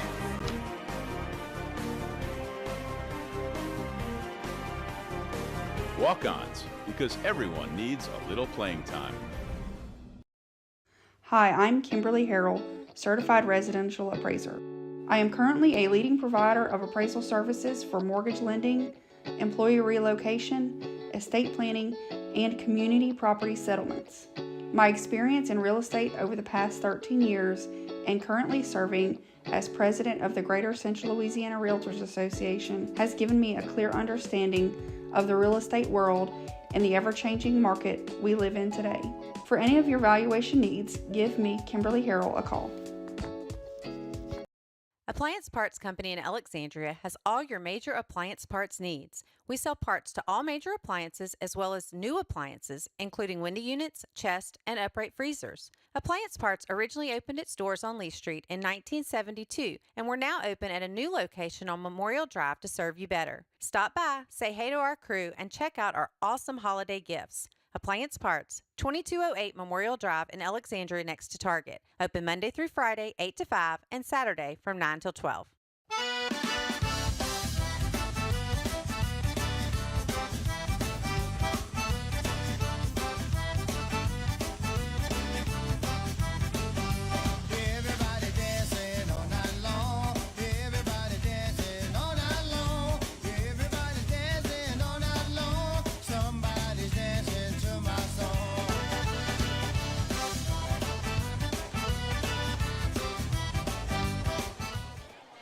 And welcome back, everybody, to Rose Pine, Louisiana for the second half of Rose Pine Eagles hosting the Menard Eagles. The Menard Eagles jumped out to a 13-0 lead after 2 drives. They scored on touchdowns on both of their drives. They were a 56-yard and a 43-yard drive. That 43-yard drive was in one play. Jake Vaughn to Gavin Hilton down the sideline, a long pass. And Ryan Hicks hit the extra point for the 13th point. The first extra point was blocked. This one's going to be hauled in by Gavin Hilton at the 15-yard line, cutting up the middle, taken down at the 30, and the Eagles will have it at their own 31-yard line for their first drive of the second half. Yeah, you got a Rose Pine player slow getting up. Can't get a number on that. Looks like number 24. I think that's one of their linebackers that plays on defense, one of the inside linebackers, starting linebackers. Landon Lawrence, a senior, just slow to get up, a little dizzy. That is the team doctor out there. That is Nicole Churchman Dr. Churchman used to call on her when I was in the pharmaceutical business. Drive all the way over here to Rose Pine to visit with Dr. Churchman. She grew up here in Rose Pine, played in the band as you saw them. I got to say congratulations to the Rose Pine band as you got to watch a little bit of it. That's probably one of the best bands that we've seen at halftime perform. They were right on with the flag corps. Here's Vaughn. He's going to hold it himself, go straight up the middle. First down. Yeah. Picks up 10. Good design. Got a flag on the play, maybe against Gage Oser. Well, he was over there over the guy. I didn't see it, but that's what they signaled holding, so it's going to bring up a 1st and 20 for us. Yep. From the 11. Not the way you want to start the second half. 11:44 to play. We've got a couple of updates. I know the guys did a great job, Jeffrey and Andrew, halftime taking over. That was a long halftime as they were honoring the state championship basketball team for the girls. That's the Lady Eagles. Our Lady Eagles went all the way to the semifinals and made history for Menard. And the Lady Tigers made history by winning the national title in basketball. So a lot of good stuff happening for Lady basketball here in Central Louisiana. Winfield trails Red River 12-6. Neville 30, Tioga 7. The snap is handoff to Cooper Scott. He's got the outside, breaking tackles out at the 40. Picks up all of the lost yardage. Gets first except down. One. They give it to him? They're marking the right spot. They just now realize it's close. That's a 20-yard run, and they gave it to him. Yeah, you got to at this point because they didn't spot it on the wing, and so he's got to go put it on the line, so we're going to have 1st and 10. Nice job by Cooper Scott. 28-21, Caldwell over Buckeye at the half. So that's an update. Cooper Scott, that run, reminiscent last week. That's Cooper Manchild Scott. That's right. There you go. So we got Lay the Wood Harwood and Manchild Scott. Cooper Manchild taking it, twisting and getting taken down after a couple of yards. Got hit hard as he twisted, and that's a chance you take when you do a little turn. You don't know who's right there, going to be in your face mask when you make that spin move. Well, you see Cooper's in the game now. We saw Aiden in the first half a good bit. Their running styles are different. Cooper's more of a power back, obviously big guy. Probably doesn't have the long straightaway speed that Aiden has. Aiden more of a slashing running back, but Cooper can get inside there and pound it, and tough player, no doubt about it. St. Mary's Tigers 35, Montgomery Tigers nothing. 50-0 Ash over the top Pineville at halftime. Cooper Scott dragging people, coming to the left, falling forward, still on top. He's not down, but they'll call him down. They're going to give it to him at the 49-yard line. That's a gain of about 5 or 6. It'll be 3rd down, and we'll call it 2. They're going to mark it. Yeah, there you go. Mark it at the halfway. They got to get to the 49-yard line. So 2.5 yards. 3rd and 2.5. Play clock, plenty of time, under 30. Game clock, 10:15 to play in the 3rd. Menard leads it 13-0. You're watching live streaming football on 446 Sports, Menard style. John Wolf on the color commentation, the analyst. Tom Boucher, that's me doing the play. We got Jeffrey and Andrew helping us out. Boy, behind the line, number 6 coming in. That was Barrett Cootie, a freshman, came unblocked. Yeah, unblocked off her right edge and just didn't have a chance there in the backfield and came up with a big play, and it's going to bring up 4th and 5 now. And we'll see Ryan Hicks coming out. 15 yards on the drive. Menard ended the first half with 124 yards and 2 touchdowns. And Rose Pine had 46 yards of total offense and no score. Rose Pine getting set for the Ryan Hicks punt. Hicks high snap, he's got it. Plenty of time, high kick. He's not even gonna try to catch it. Takes a kind of a Menard, actually a neutral bounce. Rushes straight over to the sideline, maybe lost a yard out to the 24. Give him about a good 30-yard punt, 31-yard punt. But changes field position there. Rose Pine had 6 drives. They started at their own 20, their own 20, their own 20, the 19, the 33, and now the 24. Again, having Ryan Hicks back there at punter and your place kicker, it can spoil you. That's actually 5 drives. I made a mistake on one of them. It was Menard's. Handoff to the near side running back. He cuts it back up the middle. They had him dead to rights, running sideline to sideline, and then he cut it up and gained a couple. 2nd down and 8. 8:48 to play, 13-0 to score. Menard on top of Rose Pine in a key district game. The only undefeateds in the district. There's only 4 teams in the district. Oakdale and Pickering are playing, and Oakdale is winning big time. I think we heard 50-something to nothing in the second quarter. Yeah, I believe so. So they're going to win, and they have 1 loss on the season to Avoyles, and that's our opponent next week, homecoming, next Friday. The handoff straight up the middle, and they stuff it. Cooper Brown stood him up, and then everybody else joined in, and it sounded something like this. 3rd and 8. Charlie Daniels. There you go. Dun, dun, dun, dun, dun, dun, Little dun. Devil went down to Georgia. Devil went down to Georgia. He was looking for a soul to steal. So 3rd and 8 here. Under 8 minutes in the third quarter. Eagles trying to get a 3 and out, which has been most of the night tonight for this Eagle defense. Once again, playing a stellar game. They just need to keep going. Play it for a full 36. There's a pass in and out of the hands of the receiver. He was open. Yeah, he had him, had the tight end right there. You know, he had the inside leverage on the defensive back, and ball was there. He just kind of dropped it, and, you know, it was we got a little fortunate on that play. Sure did. 2 yards. 2 yards on the offense. 4th and 8.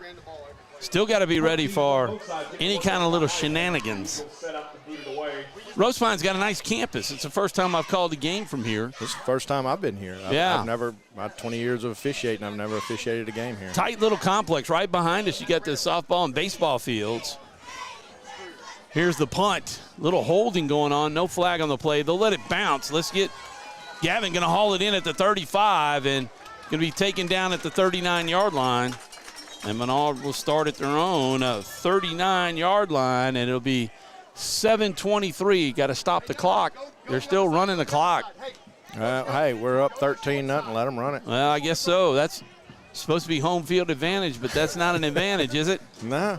I mean, they finally stopped it at 7:12. That's about 15 good. seconds. Yeah, well, you know, hey, we'll take it. They also gave us extra yard on the punt because the 2 wing officials couldn't do cross-field mechanics. I shouldn't 40. have said that. So starting at the Menard 40. Great field position for the Eagles. Matt Kirk going out wide, far side of the field, number 1. Near side trips. Jordan Rich, Cody, Gavin in motion. And the snap.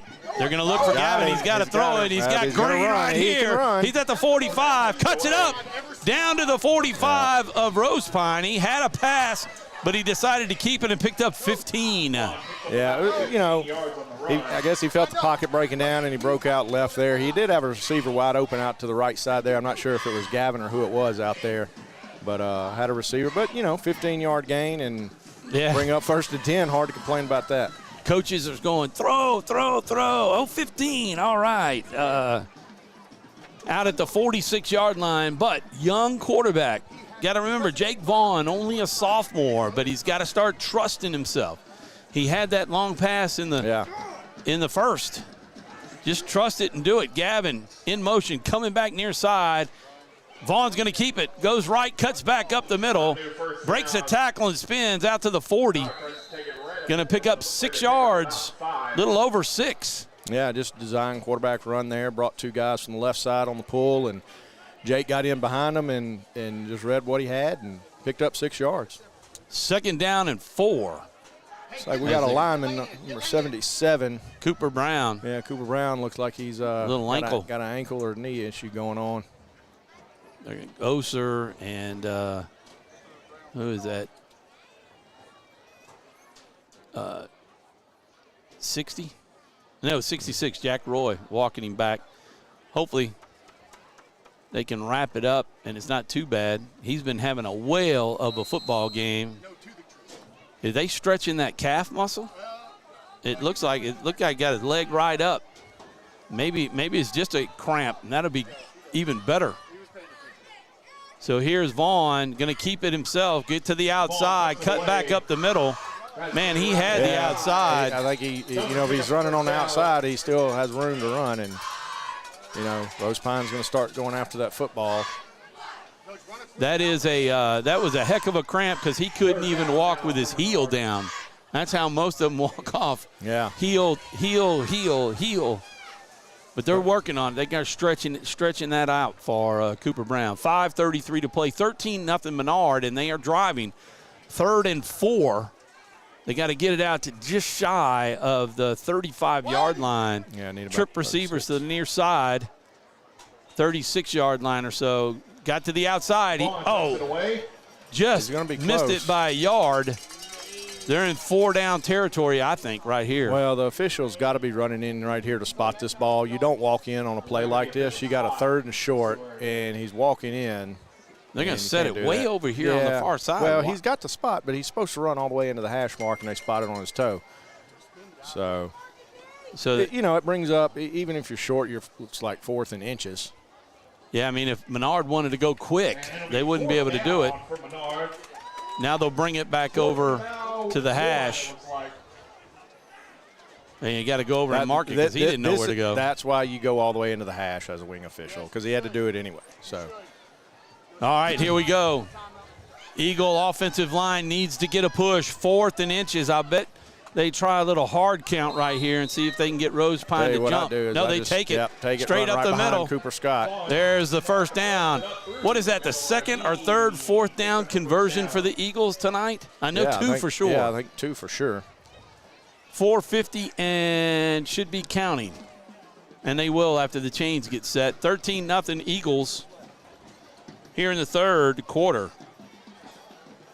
Red River still leading by 6, 12-6 over Winfield. Neville 30-7 at the half over Tioga. Leesville Wampus Cats 50-14 over Lagrange. General Trask 15-0 over Vidalia. Buckeye Panthers 21, Caldwell Parish 28. Gina 24, Bunkie 14. Tell you another thing about this drive, Tom, is the clock Menard's eating up. We're coming up on 4-minute mark in the 3rd quarter. I tell you what, they put a touchdown on the board here, and it's going to be tough for Rose Pine. Cooper Scott up the middle, dragging people inside the 30 to the 29. That's a pickup of 4. Should be 2nd down. Yep. I like that. We need to get one of those, man. You can see the downs, the electronic down marker. They're great when they're on. Got batteries, huh? Yeah. You get a couple of lights missing, you could kind of get the down wrong. 3:42 and counting. Jake Vaughn in the shotgun. Trip receivers coming near side. That is Gavin, Cody, and Jordan. Gavin in motion. Got a little motion. He's got Gavin open in the flats. You're going to get a lineman hurt. He's wide open. Yeah. Lost yardage. Same thing he had early. Had Gavin open out there on the right side, receiver open, and of course by the time it developed, he got coverage on it, and Jake had tucked it and kind of ran. And anyway, Coach Ortiz talking to him, trying to say, "Why aren't you throwing the ball? Have some faith. He's got an arm. There was nobody around. Wide open. And with Gavin's speed, he's gone." Yeah, I mean, he definitely had the defender beat and was wide open out there. And one of those things you get to work on. Got to hurry up. Going to have to take a timeout. Play clock ran down. Oh, Rose Pine taking the timeout. Whoa, big break there for the Menard Eagles. Rose Pine takes their own timeout. 2:43 to play. 13-0 Menard over Rose Pine. Back in a moment.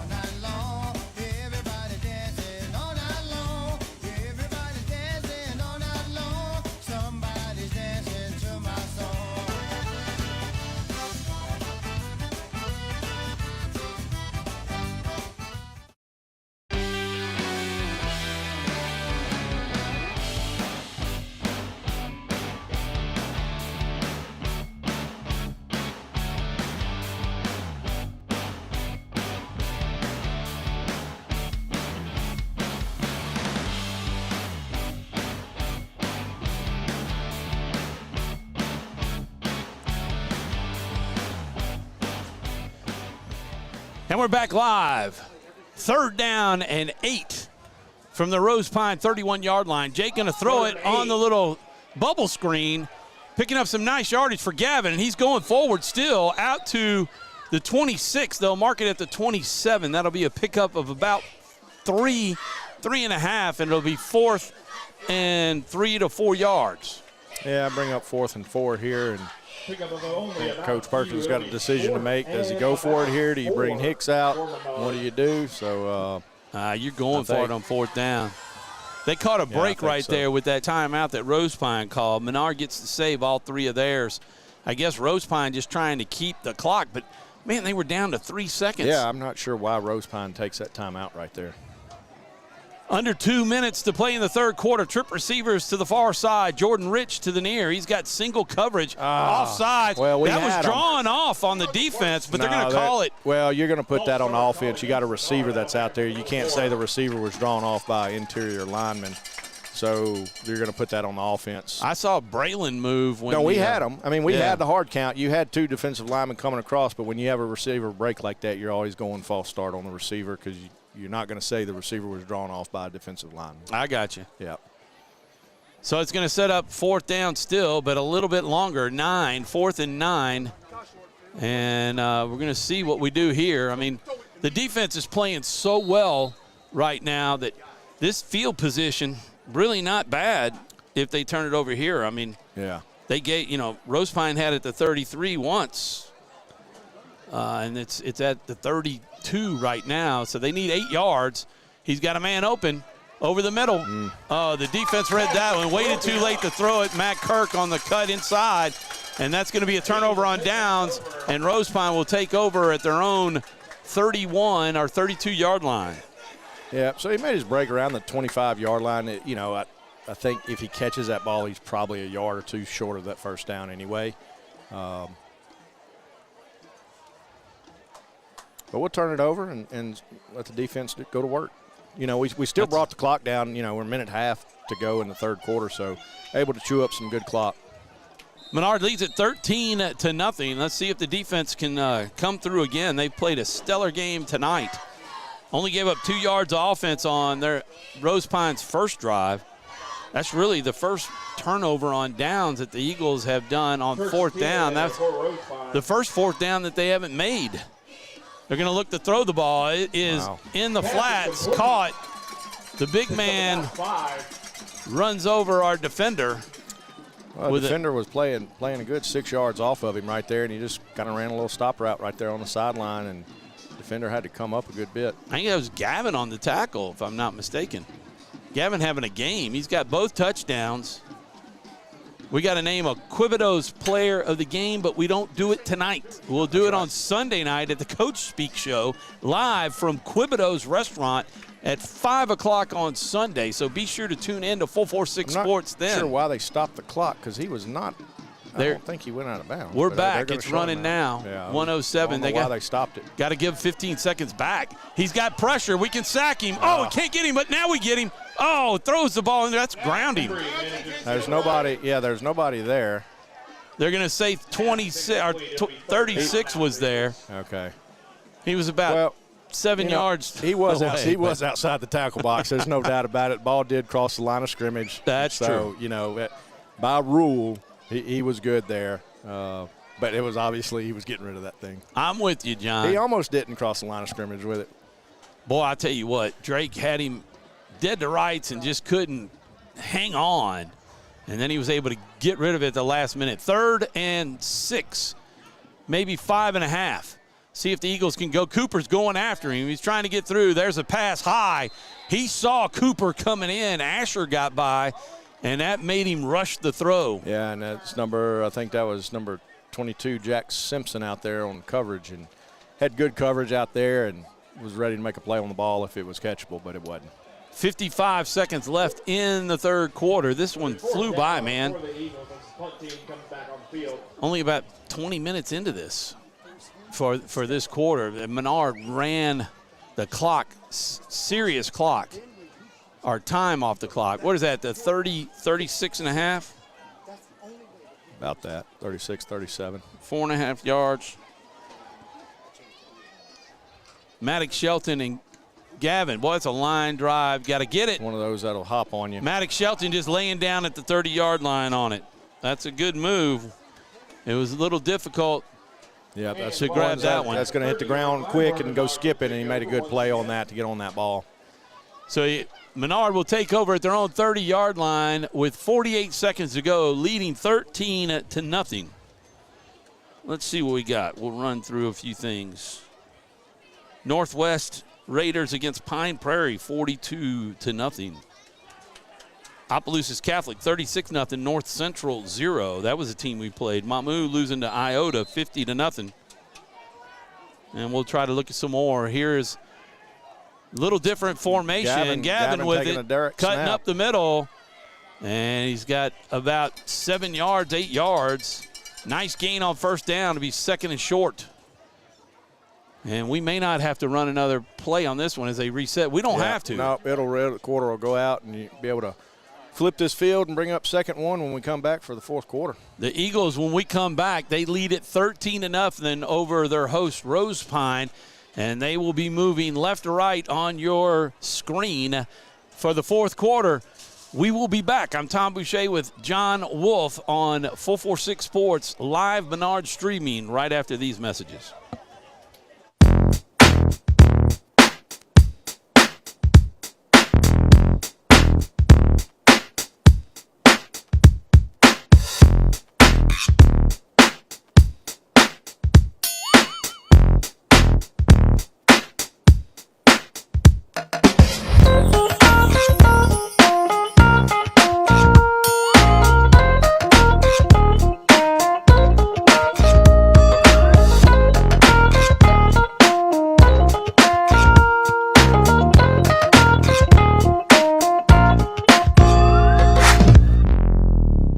For our red, white, and cool summer event at Southern Air Heating, Cooling, and Plumbing. Right now, you can save on a new energy saving system. No money down, 0% interest, and no payments till June 2024. Call Southern Air Heating, Cooling, and Plumbing or visit us online. And we're back live at Rose Pine for the start of the fourth quarter. Menard Eagles lead it 13-0 over the Rose Pine Eagles as we get set to start this last quarter of play. 12 minutes to go in a key district game for the Eagles. They will set themselves up for a district title, whether they own it outright with a win over Oakdale next week at homecoming. Gavin Hilton going to keep it coming near side. He's got the edge. And tackle. That should be a penalty. Yeah, referee got it. Yep. Took him down from behind, number 24 back in the game, Landon Lawrence. Yeah, referee picked it up, going to get the horse collar 15 yards added on to it. I tell you, Gavin's speed, he outran the block of Cooper Scott. Cooper Scott was out there leading for him, about to put a block, and Gavin said, I'm checking out to the outside out here. That's a good call because it could have been just unsportsmanlike conduct for dragging him down out in the, out of bounds. Well, the contact was made in bounds. I wouldn't, as an official, I wouldn't go with a late hit or excessive, but it was a horse collar that was initiated in bounds. The continuation of the play went out of bounds, but I think that was a good pickup. So the Eagles, starting at their own 30-yard line, have it at the Rose Pine 38. 11:51 to go in the game, and they lead at 13-0. A touchdown here would be huge. Jake Vaughn, no, that's Cooper Scott back there. They're changing it all up. No. Cooper's scooping it up, going to try to make something happen. Spin move, coming near side. Just hang on to it, Cooper. The ball he's got it. He saved a huge loss and picked up another 5 yards for about a 4-yard loss. Yeah, we're going to lose about 5 total on the play. It would have been 10 or 11. Yeah, but he made a good recovery, made some guys miss, pick up some of the yardage. Just a high snap on that one and got away from him. Snap was high.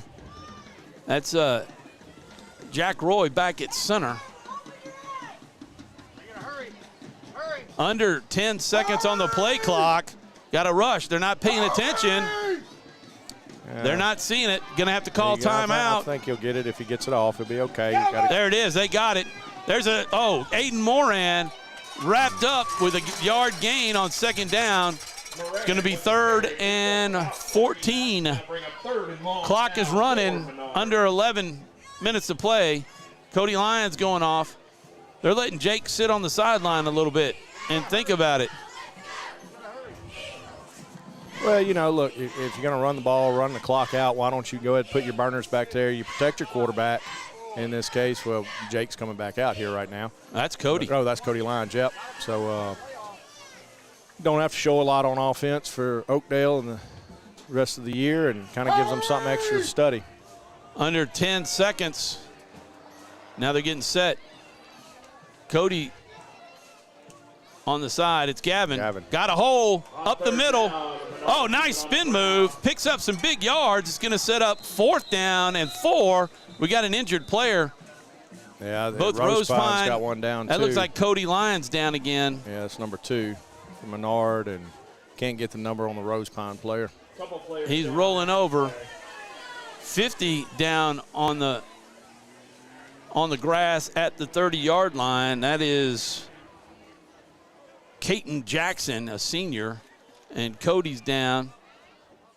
Got Don Fields working on him, working on that left knee. And I tell you what, while they work on both these players, Andrew, we'll take a break. 13-0 with 10:14 to play in the game. You're watching Menard Eagle football live on 446 Sports. Buying car insurance for the first time can be overwhelming. Do you have enough coverage? Are you paying too much? Will someone be there for you when the unexpected happens? I'm Jason Hawk with Farm Bureau Insurance. You may think it's easier online, but why wait? We're here to help you make sure you're covered. When it comes to car insurance, we have the answers, and we may have rates that save you money. So talk to Hawk at 318-791-HAWK or online and we're at back live. Jason Let us help Hawk, you protect your biggest investments. Been with us since the very beginning of 446 Sports. Thank you to Jason Hawk and Insurance, along with all of our sponsors. Look at them up in the top right-hand corner, and please, if you need any of that business, use them. Do you hand it to Cooper, or do you follow Cooper, him? he's going to snap it right to him up the middle. 4th down, pickup, 1st down inside the 25, down to the 24, and that's a 4th down conversion. And that is the 3rd of 4, I believe. Well, that's huge pickup. Yeah, and you go back to the very start of this game when Menard's offensive line was dominating that line of scrimmage. You got Drake Aldridge in there lead blocking. Get that ball to Cooper and just run power football, and you're whipping them early in the game on the line of scrimmage, and right there, I mean, go pick up 6-7 yards right up the gut. Well, and you wore them out throughout the whole game. Why not keep it up right now? And they will. 9:53 to play. The Eagles lead at 13-0. Gavin Hilton going to take. No, they give it to Cooper. Cooper up the middle, trying to hop over some folks. Picks up some yardage, but just a few. It's going to be 2nd down and 8. LSU Tigers hosting Army tomorrow.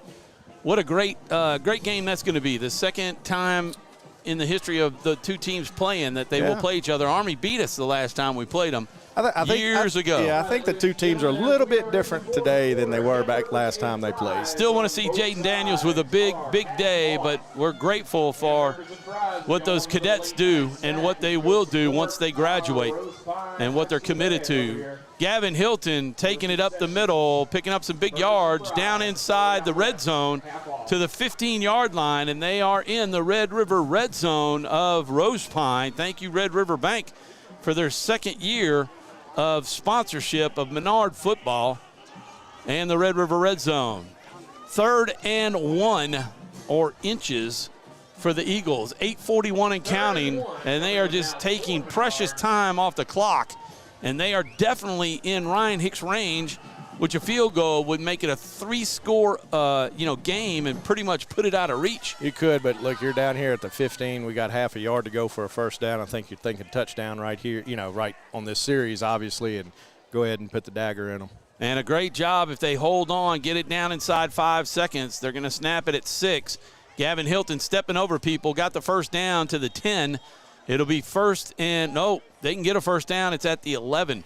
So they can get a 1st down at the 1. And the big thing is let's just run Gage Oser, number 63, helmet off, got to come out for a play.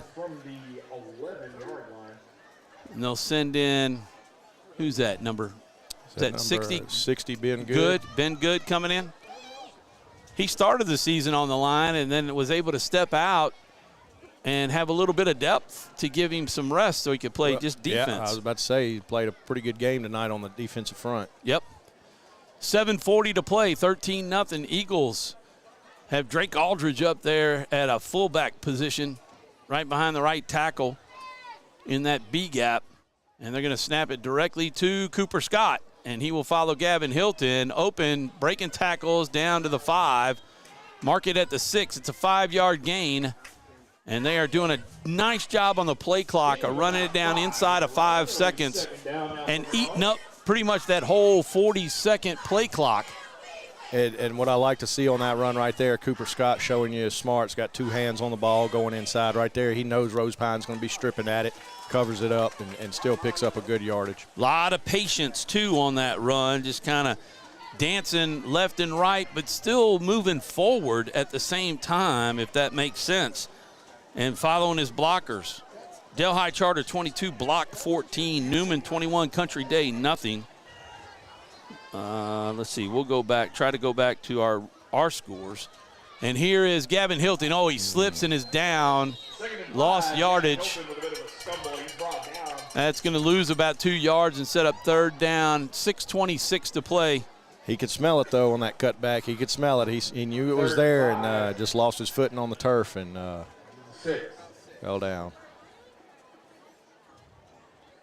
Red River 18, Winfield 6.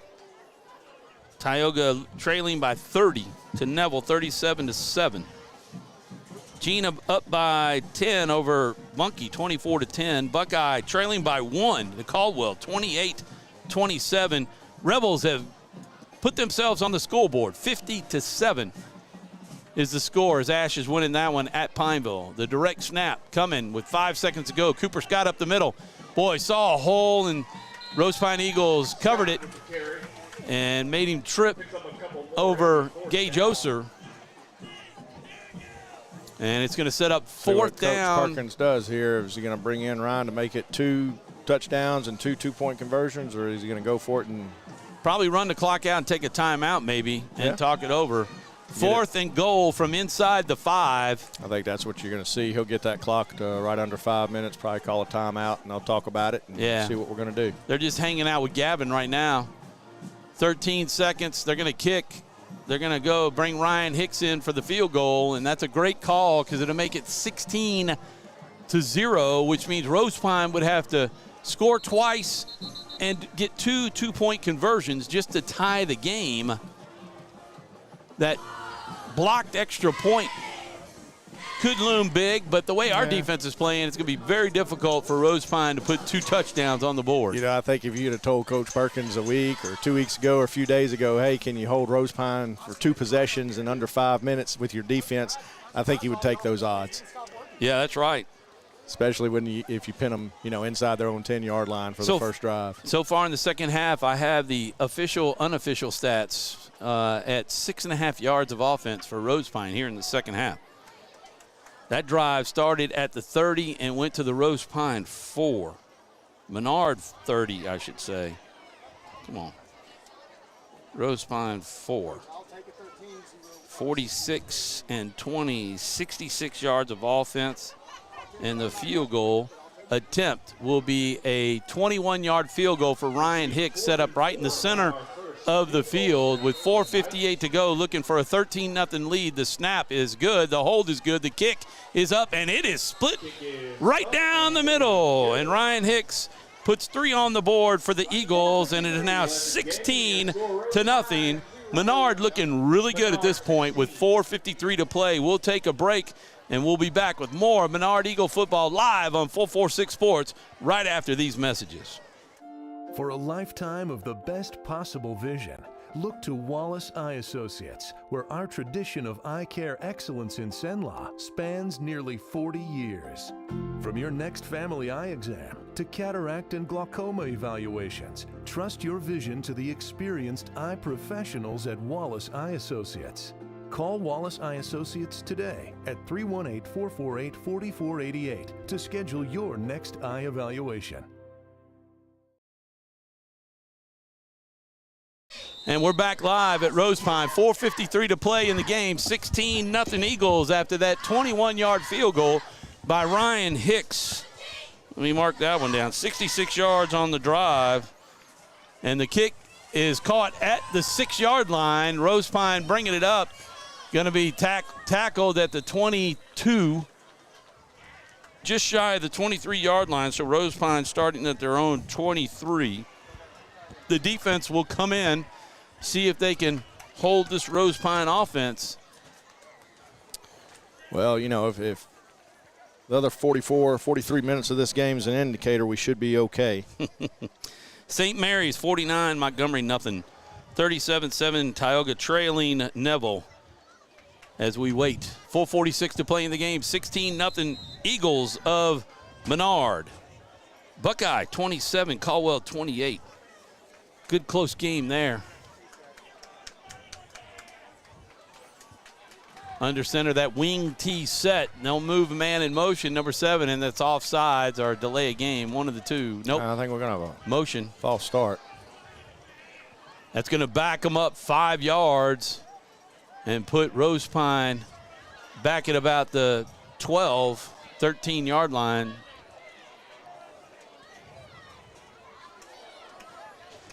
Got Jeffrey down, heading to the sidelines for the post-game interview, so stay tuned. We will keep it here on the field.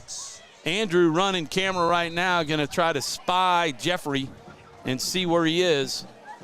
Hopefully he'll stay on that side of the field, the right side of the field, and catch Coach Perkins right after the game, as it looks like the Eagles are going to move to 5-3 on the year, 3-0 in district play with 4:45 to go, and they lead at 16-0.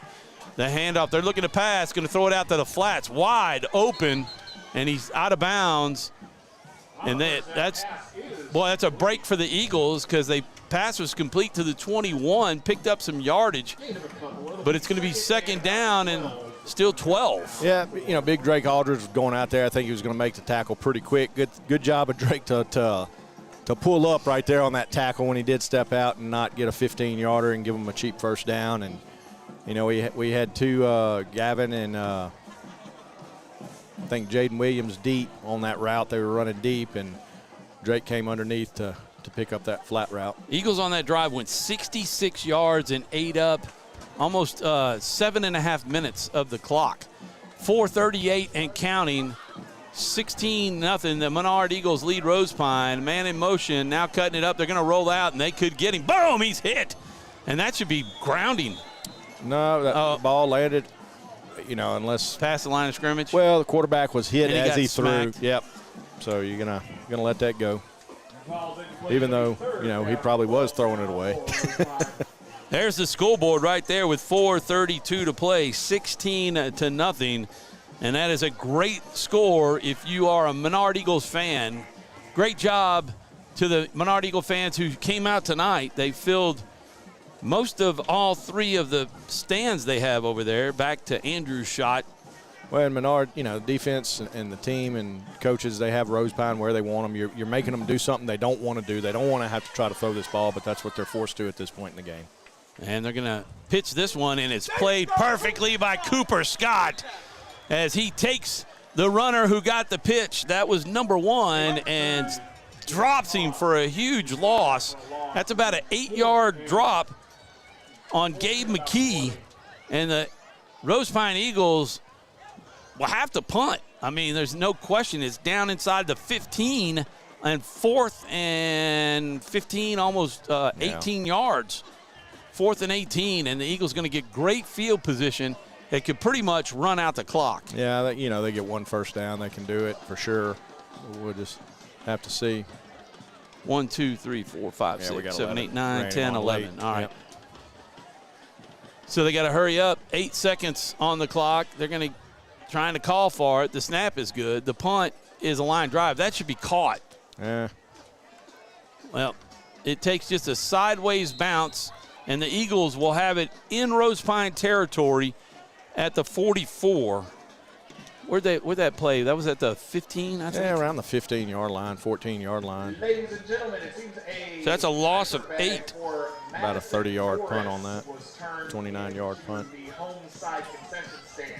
So the Rose Pine 44, Eagles with over 200 yards of offense so far. I've got them for 233 yards of offense right now.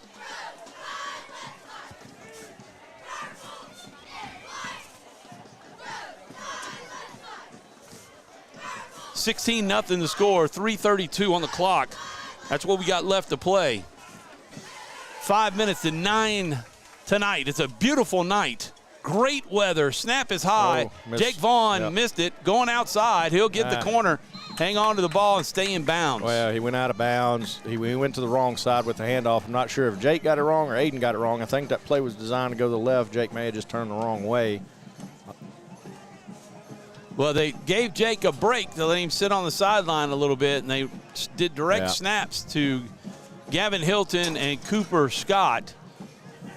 But that's one of those. Night. Yeah, that's one of those. Jake's got to know when he's going out there, he's got to get down. Hey, we got to think. We got to text the player of the game so we can get a picture of him. The play of the game, we know what it's going to be. Handoff to Gavin Hilton, no gain. It'll set up 3rd and 7.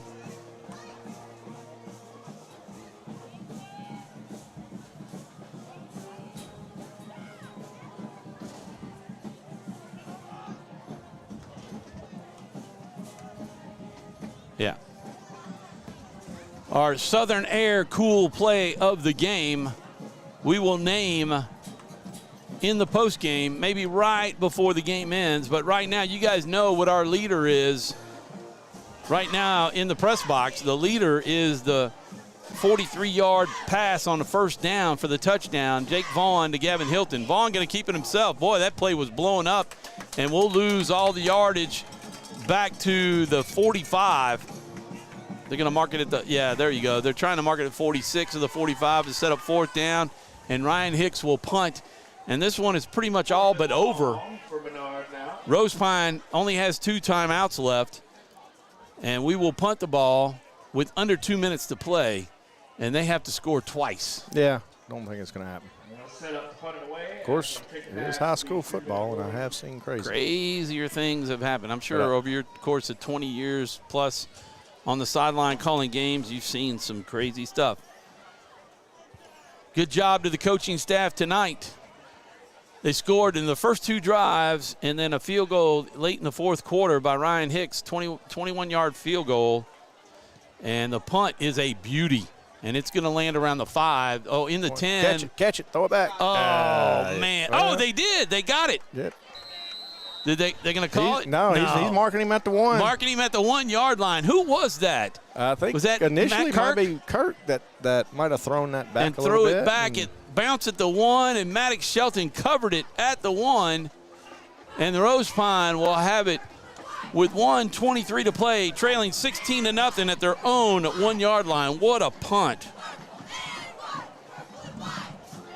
Their 4th drive of this half, 44. No yards on that one. So the Eagles with 233 yards of offense.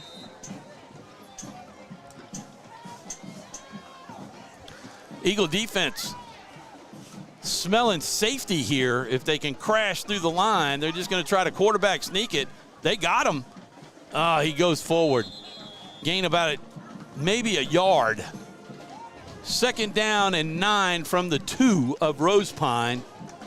And they could easily blow this up. Rose Pine just wanting to kind of take a knee maybe. Yeah, I mean, they're on their 2-yard line, so they can't do that. So you'll probably just see, runs or right up the middle here, I would think. They're going to run the clock all the way down, I would imagine. 54 seconds to play in the game. 16-0 Menard over Rose Pine. And they got 20 seconds, and they're taking their time, and they will try to run this one out. Just the play clock, and they'll snap it with under 10, and the handoff is stopped at the 2. No gain, and it'll be 31 seconds left. Yep, that'll do it. And that should do it. I doubt Rose Pine runs another one. 50-14, Pineville loses to Ash at home tonight. No gain, it'll be 3rd down. Time ticks away. We've got under 12 seconds to go. Rose Pine will not take another play. And that'll do it, ladies and gentlemen. And your Menard Eagles Battle of the Eagles here are going to be Stadium. basically district champs. They will do no better or no worse than tie with the game homecoming next week against Oakdale. And we'll take maybe a quick break. Are you trying to find Jeffrey right now? I'll tell you what, let's just keep it here for now, and then we'll take a break once Jeffrey gets the post game. So let's talk about it. Yeah, so going to district, so Oakdale has lost one, right, to Avoyelles. Right. And so far we're undefeated. If we do beat Oakdale, obviously we go undefeated in district and win the district outright. If we do lose to Oakdale, though, we both have one loss, and Oakdale has the head-to-head, right? Isn't that how it works? Probably. I guess for bragging rights, you know. It might, yeah. But, you know, back to our point, too, before the game, we were talking Menard sitting 21 in power points before this game. And if Menard can win out and get that power rating up and get in that top half of that playoff bracket to get themselves a first-round playoff game, that would be excellent. Eagles had 233 yards of offense scored in their first 2 drives, and that was all they needed. 45.5 yards of offense. The defense held Rose Pine to. Our Southern Air play of the game is going to be that 43-yard touchdown pass, which was the second touchdown, first play of that drive. Jeffrey, get out there. We need you to call in, Jeffrey. Where are you?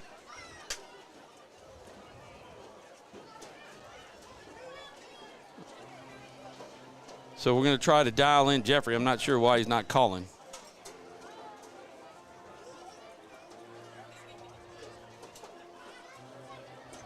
All right, Jeffrey, you there? Get out there. Go on out there, man. I'm on the field. All right, yeah, get further out. Where's David? Where's David? He's in the huddle. Okay. He's already out talking to his group. I didn't want to interrupt him, you know. Okay. So just hang tight. Maybe scoot over a little bit closer. We'll follow you because you're going to have to come over on this way afterwards. So you can get out there, you know, around the 20, close to the huddle. You're good. Good night. Menard defense, you know, what do you say? Stellar night. Get a shutout tonight. A shutout tonight over Rose Pine. Rose Pine has beaten us the last couple of years, and you know, we got just enough offense, 16-0, and shut them out. Yeah.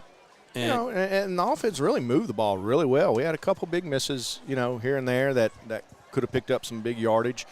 But it gives them something to work on, and, you know, they'll be ready to go next week. That'll be plays they can work on and get those corrected. Well, they will. Jake Vaughn's young. I mean, there were some people, you know, some players wide open, and the coaching staff up here is like, throw it, you know, trying to get him to look at it, and he tucks and runs. Picked up some good yards, one time 15 yards, but maybe had a touchdown if he throws the ball. Just a matter of trying to trust himself. He threw 3 interceptions last week against the Voiles. But so you're trying to mentally. He hit Gavin Hilton on that 43-yarder. That was beautiful, right, too. So, I mean, he couldn't have executed that one any better than what he did. So going back to Wednesday night, talking with Coach Scully and Coach David, you know, head coach David Perkins in the Coaches Show, which, again, we will be live from Wildwood this coming Wednesday at 7 p.m. Join us out live at Wildwood. Get you a pizza, salad, Diet Coke, water, libation of your choice, and it's 2 for 1 for the libations. Yeah. So you got Wildwood on Wednesday night. Yep. We got homecoming week coming up. On Thursday, the parade. The coaches are not excited about that, but, you know, especially going to go undefeated through district next week. But got the parade on Thursday and Thursday afternoon. Parade rolls at 4? 4 or somewhere 4:30. around there? Yeah, 4 or 4:30. I think starts at Compton Park and is going to be ending over at the school. Rolls down Windermere. Yeah, I believe goes up to the frontage road. Yep, take a left and go to the school. So I think our interns will be out there. You're pulling a float. They're going to be riding in the back of your truck. I'm going to try to get there and ride in the truck with you. So we'll have our 446 sports team together. And Andrew and Jeffrey will get some comments from folks, do a little comment on the street. Intern on the street, we'll call it. Here comes head coach David Perkins to join Jeffrey. Hey, Coach Perkins, congratulations, man. 5-3 on the year. Better yet, 3-0 in district. 3-0 in district and 4-1 on the road, man. So we're kind of road warriors. 2 more games to play. I just got through telling the team that, we clinched at least a tie or a share of the district championship. But we ain't celebrating that because our goal is to win it outright. And I just told these guys that it's very unusual this late in the season to be playing at home in a homecoming game for the district championship in front of that crowd, and that's what's going to happen next Friday night. Jeffrey's got a couple of questions for you, Coach. So, Coach, I saw the offense was really hot right at the beginning, but then they struggled a little bit. What led to that struggle? Well, we got our young quarterback, and we made a few mistakes there. We got to go clean that kind of stuff up. When you got a young offensive guy back there, and 13, he's young also, you're going to have to live with those mistakes. You're right. We were hot early. We drove the ball, but we got to get down there and put the ball into the end zone, and we'll work on that this week, and we'll get better at it. So what's the biggest takeaway from this game that you can apply to next week? Well, once again, our defense is lights out, man, and we're going to ride with our defense. They're the stable of our team. We got a whole bunch of seniors on that side of the ball, but we got young dudes too. They've learned, and it's almost been a whole season. So freshmen really aren't freshmen anymore. They've got a whole year under their belt. So we're going to depend on those guys, man, and we're going to go play Oakdale next week. Hey, congratulations, David. Safe travels, and you say it. You got the saying, right? Yes, I do. Go Eagles, baby. There you go. Jeffrey, great job. We'll see you up here in a little bit. We're going to take a quick break, and we'll be back right after these messages to wrap things up. Our mobile banking app is changing the way we bank. Things are getting easier, transactions are getting safer, and you have access 24/7. All the functionality of banking you're used to, made easier to use, anywhere, anytime, and more secure than ever. Simple, seamless, safe. Download our mobile app today.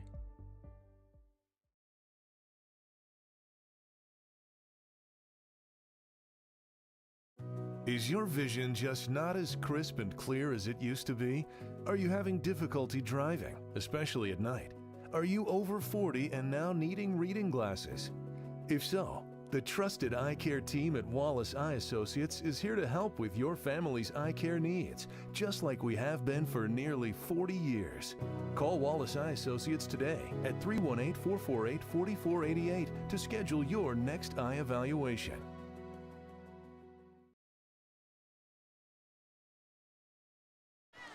And we're live, and you see the scoreboard. No time on the clock. The game is over. 16-0, your Menard Eagles over the Rose Pine Eagles tonight, and they have a share of the district title as they are now undefeated at 3-0. They have Oakdale for homecoming next week.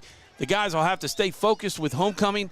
That's a lot of distraction, but I'm sure this is the first time this team has had something to play for in their whole high school career. Yeah, you heard Coach Perkins talking about it. I mean, how many guys get to play for a outright district championship at home on homecoming? So big game coming up this week for them, and looking forward to it. Well, that wraps it up for John Wolf, for Jeffrey Owens, and Andrew Beeman. I'm Tom Boucher. Oh, we got one more thing to do. Southern Air cool play of the game. What is that, John? I think we got Mr. Gavin Hilton, number 12, and Jake Vaughn hooking up with him for a 43-yard touchdown pass. What do you think? Yep, I'm with you. Southern Air cool play of the game happened on the second drive. First play of the second drive, made it 13-0.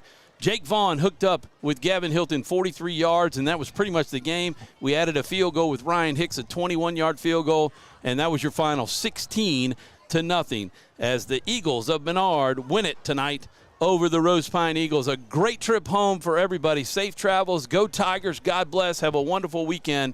Again, I'm Tom Boucher, for John Wolf, for Jeffrey Owens, for Andrew Beeman, and for the Menard Eagles. Thank you for watching 446 Sports Menard Live, live streaming. Have a great weekend. God bless.